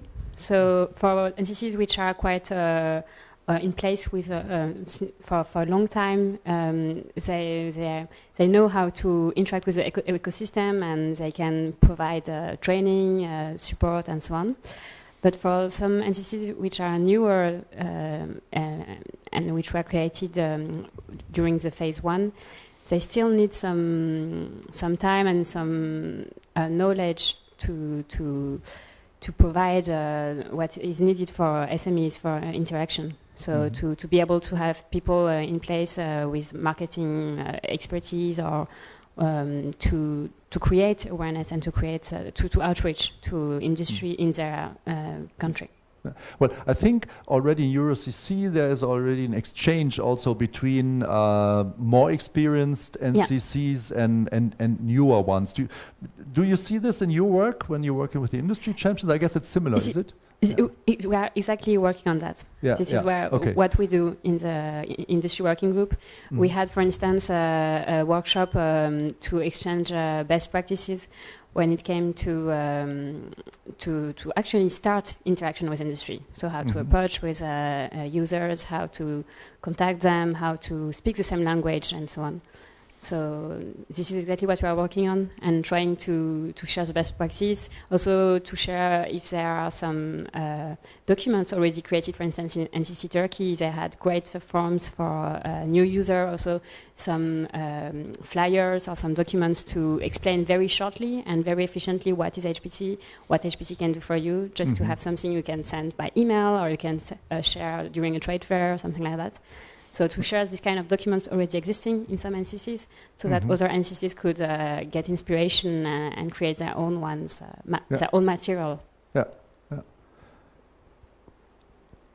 Karen, what do you already use this? Do you benefit from this information? I don't know. You are not industry champion, I guess. I am the industry champion. Oh, you are. Okay. So, well, yes. Actually, we use the documents from NCC Turkey. Okay. So then the question is already answered.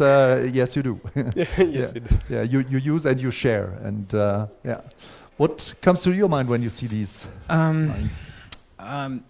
Speaking about what NCC can do and what NCC is useful for, I think it's about finding and building value by using complementarities. Say, for example, in Luxembourg, we have several organizations, and by the National HPC Center, we cannot cover everything. So that's why we work with Innovation Agency in Luxembourg, with the university.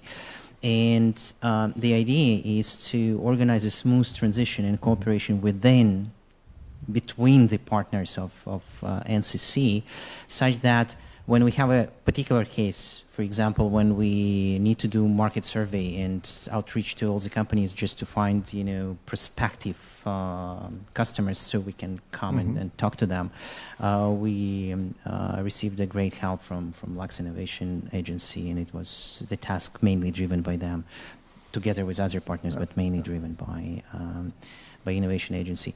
But sometimes when we have a business coming and it needs some research, some really innovation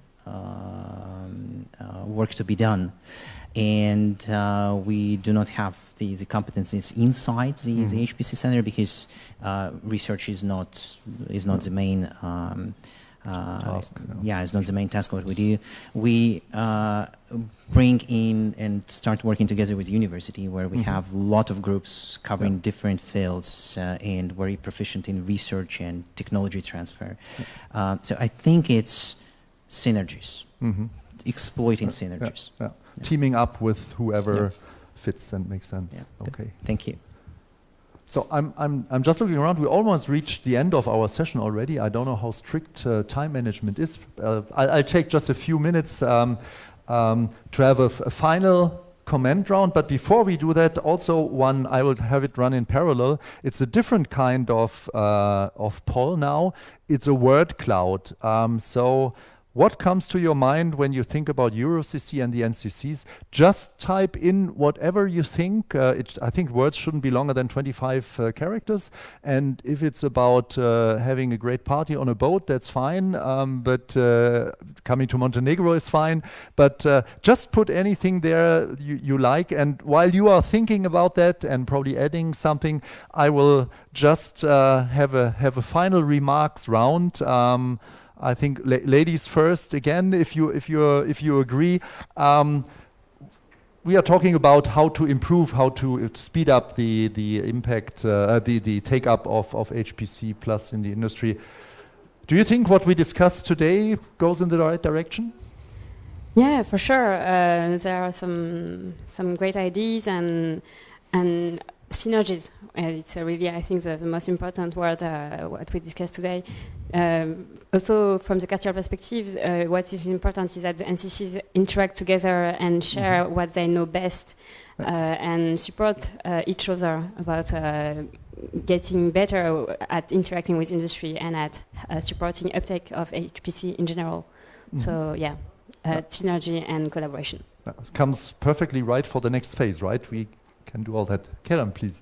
Okay, I can add the participating in the EuroCC ecosystem has been very beneficial for us, and we follow the best practices created by CASTIEL, and we contribute as much as possible. Like the best practices in Fortissimo success stories and the Praise-shaped success stories, we use them even before any case study begins to show the industrial users this is the output that we are aiming for. Like our collaboration will solve a problem, maybe a similar problem like this one, and this is the exact output that we are aiming for. For example, in our country, we don't have any European digital innovation hubs or any digital innovation hubs, so it's important for us to see how other NCCs, our countries, manage this, and we are taking the lessons learned or best practices or the models, and we are discussing it internally as well as our other governmental institutions. So it has been a good experience for us. Thank you, Kerem. Dimitri. I feel it's very important and at the same time very timely, because HPC market is tremendously growing, but it's still niche, and this is the time when it tries to mature itself, and this is exactly the time when this kind of initiatives are very needed, and I think they are bringing tremendous value to European innovation, to HPC, and to the whole economy. Thank you. Milutin, the last word, so to speak. I agree with the other panelists. It's also with the success stories and with the everything that has been done so far. I think we're at the point where not only we can communicate the chances you can have from having the HPC as part of your business, but also the opportunities that you're missing. What you're now. There is place to communicate the fear of missing out when it comes to the HPC, because this is all going to get much cheaper. You're going to have like petascale computers in your offices in a couple of years. So whatever you invest in this it's not going to get more expensive in the future, and the competition is going to use it. Yeah, thanks. I think it's really, as you said, it's the right time. It's interesting times. Lots of things are going to change and to happen. I hope you all got some ideas, some inspiration from our panel, and we covered the after lunchtime pretty well. I think we are the last presentation, right? Now after me, there's just Bastian, or is there somebody else? Next is closing. So thanks a lot for being with us, and to my panelists, and see you soon.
I think we should start the final session today. First of all, I have to calm down some people, because when we said that we cancelled the session on EuroCC 2, CASTIEL 2, this doesn't have anything to do with negative news. So we will continue working on the grand agreement. It was just that we are not at a stage where we could say much more than really the things which have been said so far, and obviously we decided then simply not to bother you or show holiday pictures or something like this. So we go directly into the final session now, which is the goodbye session, which I think is somehow, okay, we wrap up the conference, this is nice, but on the other hand, somehow I would also like to continue this a bit more, to be honest, after this week. I will say some more about this. So first speaker, and then you have to suffer with me again, so enjoy the time, is Milica Vukotic, the Vice Rector. I can ask you please to come up here and take over.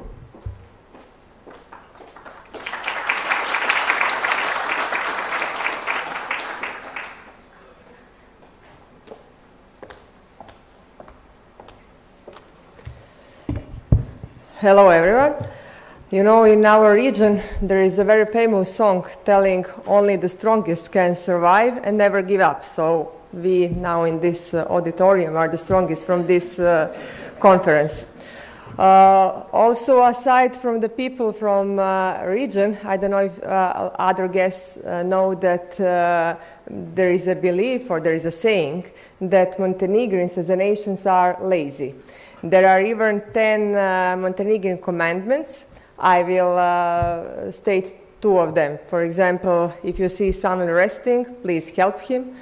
Or if you feel like working, don't worry, it will pass, and etc. However, we always believe that these commandments are a result of some jealousy of other people. So I guess that after 3 days of this conference, we proved that Montenegrins are very hard-working people, that also that we can have fun, so that we can both work and enjoy. Joke aside, first of all, thanks. Where is Bastian? Bastian. Bastian, thank you for believing in us and for accepting us as co-organizer of the conference. And thanks to Natalie and the whole team for the cooperation we had before and during the conference, and in advance for the cooperation which will continue after this conference. As I said at the beginning of the conference, during the welcome speech, a lot has been achieved during this project, but there is much more to be done. And after getting to know each other better, after seeing each other live during this conference, I am sure that we will work harder and that we will achieve much more. And I am glad that we had representatives of JU with us, so that I know that you are acquainted with everything we do, but when you see all us in person and when you see the presentations, you get a bigger picture. So I am sure that we will all have success during the EuroCC 2. Yesterday, our rector congratulated all of us for having the great conference, and he told us that we set the bar even higher for the next conference or for the next events, and that we have to work even harder to reach that higher bar. However, we are used to this, because motto, or the motto that he has at UDG is training, training, training, only training and always training. So we promise to all of you that we will work only harder during this EuroCC 2, of course. EuroCC 1 is not over, but we are looking towards the future.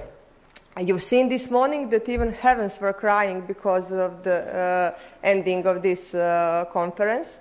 However, when we said to someone up there that there will be EuroCC 2 and that we might organize another conference in Montenegro, weather became better, but still it's not great. So if you promise that we will organize at least one event during the EuroCC2, then for all of you who are staying tomorrow, it will be sunny. If you don't, you will see. So I'm at the end, all of us from UDG, we hope that you had a great time in Montenegro, that you enjoyed the conference, and we all hope to see you very soon in Montenegro again. And to all of us, good luck with the rest of this and the following project. Thank you once again.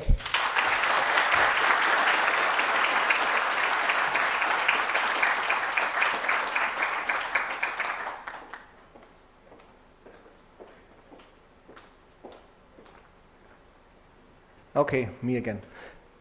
Thanks a lot for the good words, and unfortunately I cannot top this, so I will try to be as good and quick and positive as possible. So if we look at the slogan that we had, Uniting Competences, this is, I think, what exactly shows what we did. We do a lot of competences, we have a competences. Yesterday I said competence is not only in technical work, but also besides this interaction with industry, etc., and being realistic, also the competence to not just make an event, but to make an event where all the people were working together to make this as fruitful as possible and have impact. And the feedback that I got from several people here is that we achieved, let's say, impact on several levels. One thing, obviously, we never met before with this size of people.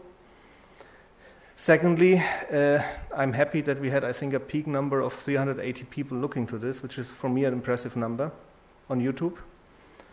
So I hope not everybody had a mobile open at the same time, but I guess I had only one mobile for me. So no, I'm happy that we managed to get attention from outside. We had the competence to make this something which brings the NCCs again closer together, but still, let's say, having a balanced, really hard work here, and also move forward for the whole thing. And what I have to say, let's say, I'm still impressed about this organization here, and this is not just said because you have to say this.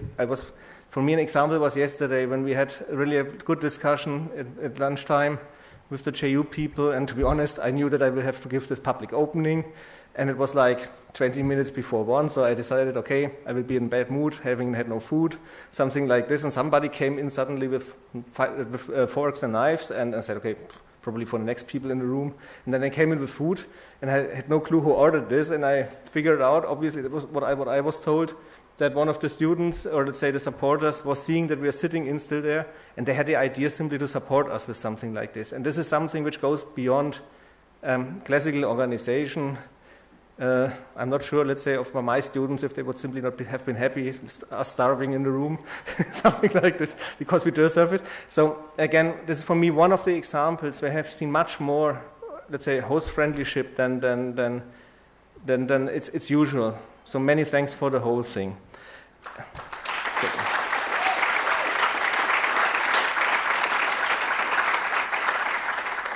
Okay, and obviously, yeah, if I would be the typical guy, I would say thanks to myself because I was so glorious and had all to do things like this. But to be honest, I had the great advantage to be in holidays until Saturday night, coming back, washing my things, coming here, and everything was set in a perfect way. I just had the advantage also to make my people crazy because I had suddenly good ideas what else we could do. But we managed to do this also, let's say. So I apologize for the late ideas, but I think even if I would have had more time, I would have still have had some ideas. And that's why we also want to thank a lot of people. And this is the first time that I will really have some text because I know if I mess this up now, it would be really bad. So we thought ourselves, okay, yeah, saying thank you is nice, but we also, let's say, want to show, or let's say, praise a bit more the efforts we've seen. So I would like to do with the audience, those people which are not lost in emails, to do a short exercise.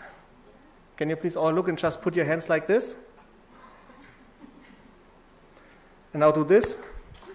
Okay, you will need this for the next minutes, okay? So first of all, I would like Milica to come up again here.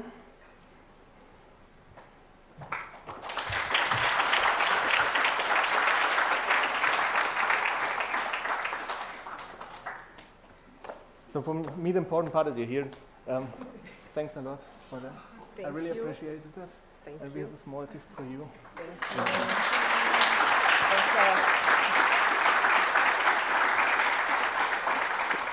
So the working group on applause works. That is good. Then I would like Sandra here.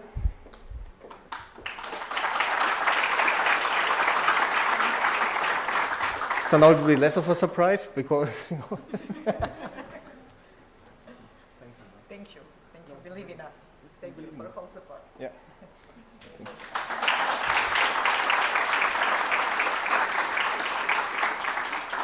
Now people are looking at me. So, I'm next. Where's Bojana? Here. Good.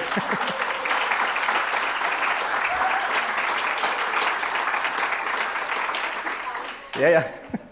She's used to run around here.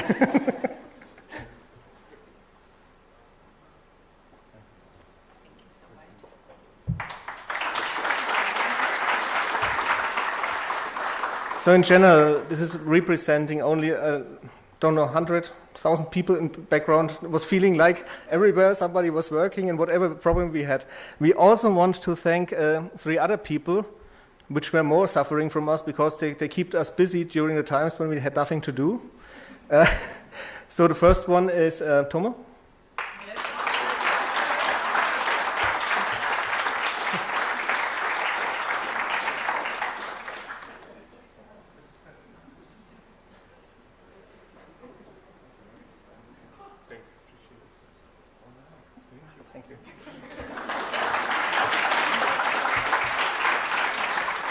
And New York was your advantage because when we were busy, we did not have funny ideas. So that's the thing. Is Luca here? Yeah.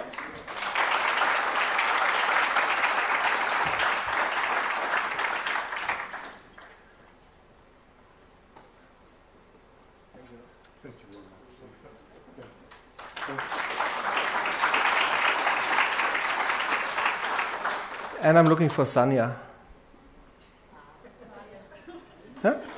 Huh? Here.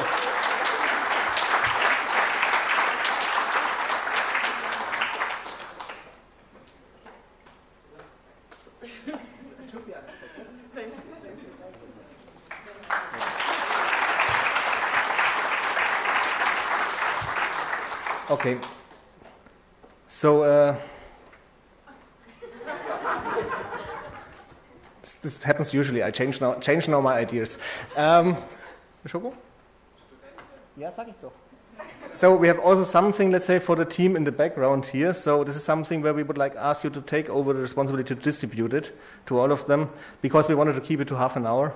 But for all the people, for all the students, the supporters here, a big thank you. It was an excellent event, and we will not forget this. And I think everybody hosting a next meeting is in panic modus now.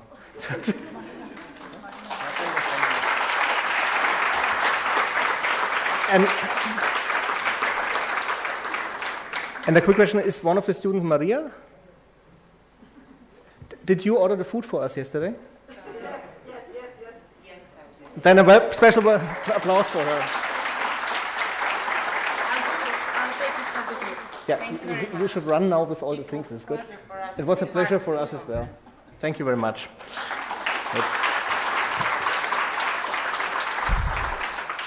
Then I want to say a special thank you to the 3 people here from the JU, because you gave us the trust to do this action, which, let's say, I remember when I had first discussion with the commission and they told me, this will be challenging, and I said, yes.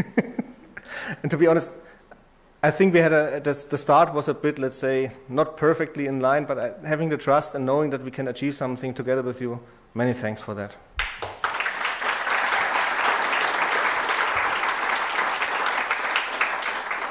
And then obviously I also want to thank my team here, which are the persons which also try to avoid that I have too many scary ideas and strange things, and sometimes tell me, probably not. Okay. But I want to highlight one person here, which is Miriam Koch.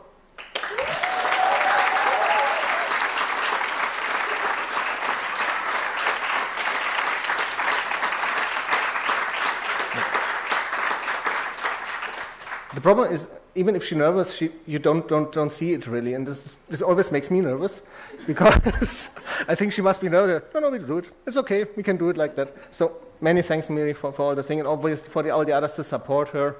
But I've seen how much work this was also from our side, and do the translation from my scary ideas, strange ideas, to something which can be established or not. So thank you very much.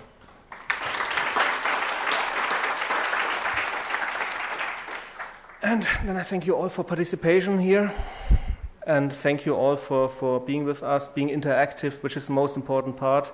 Obviously, we could have done some PowerPoint poisoning in front and karaoke, but I think we had very good discussions through all the day, even in the evening. So thanks to all of you. Thanks for coming here to Montenegro, or thanks for taking your time here, where you should probably be with your families, but participating here in this. And yeah, I don't have now the survey, yeah. You see how it works. Okay, for all the NCCs, you will get a survey about this, and we kindly ask you to fill this in. And I will already remind you of the next technical reports, which are not yet due, but just as I'm here already. And I will close this conference now, and just add to what you said. EuroCC2, I think we can get even stronger and show more. And there's this famous song, The Best Is Yet to Come. And it will not end, to be honest. So I'm looking forward to the next months or last months of EuroCC1, to then move into EuroCC2, and then at the end it's EuroCC as a brand which we are in there. And this is our brand, this is our national brands. And we will continue to do this. And the next possibility, we will use it again to show what's happening here, and that really the people working in this project work hard to have impact on Europe. So thank you very much, and hereby I close the conference.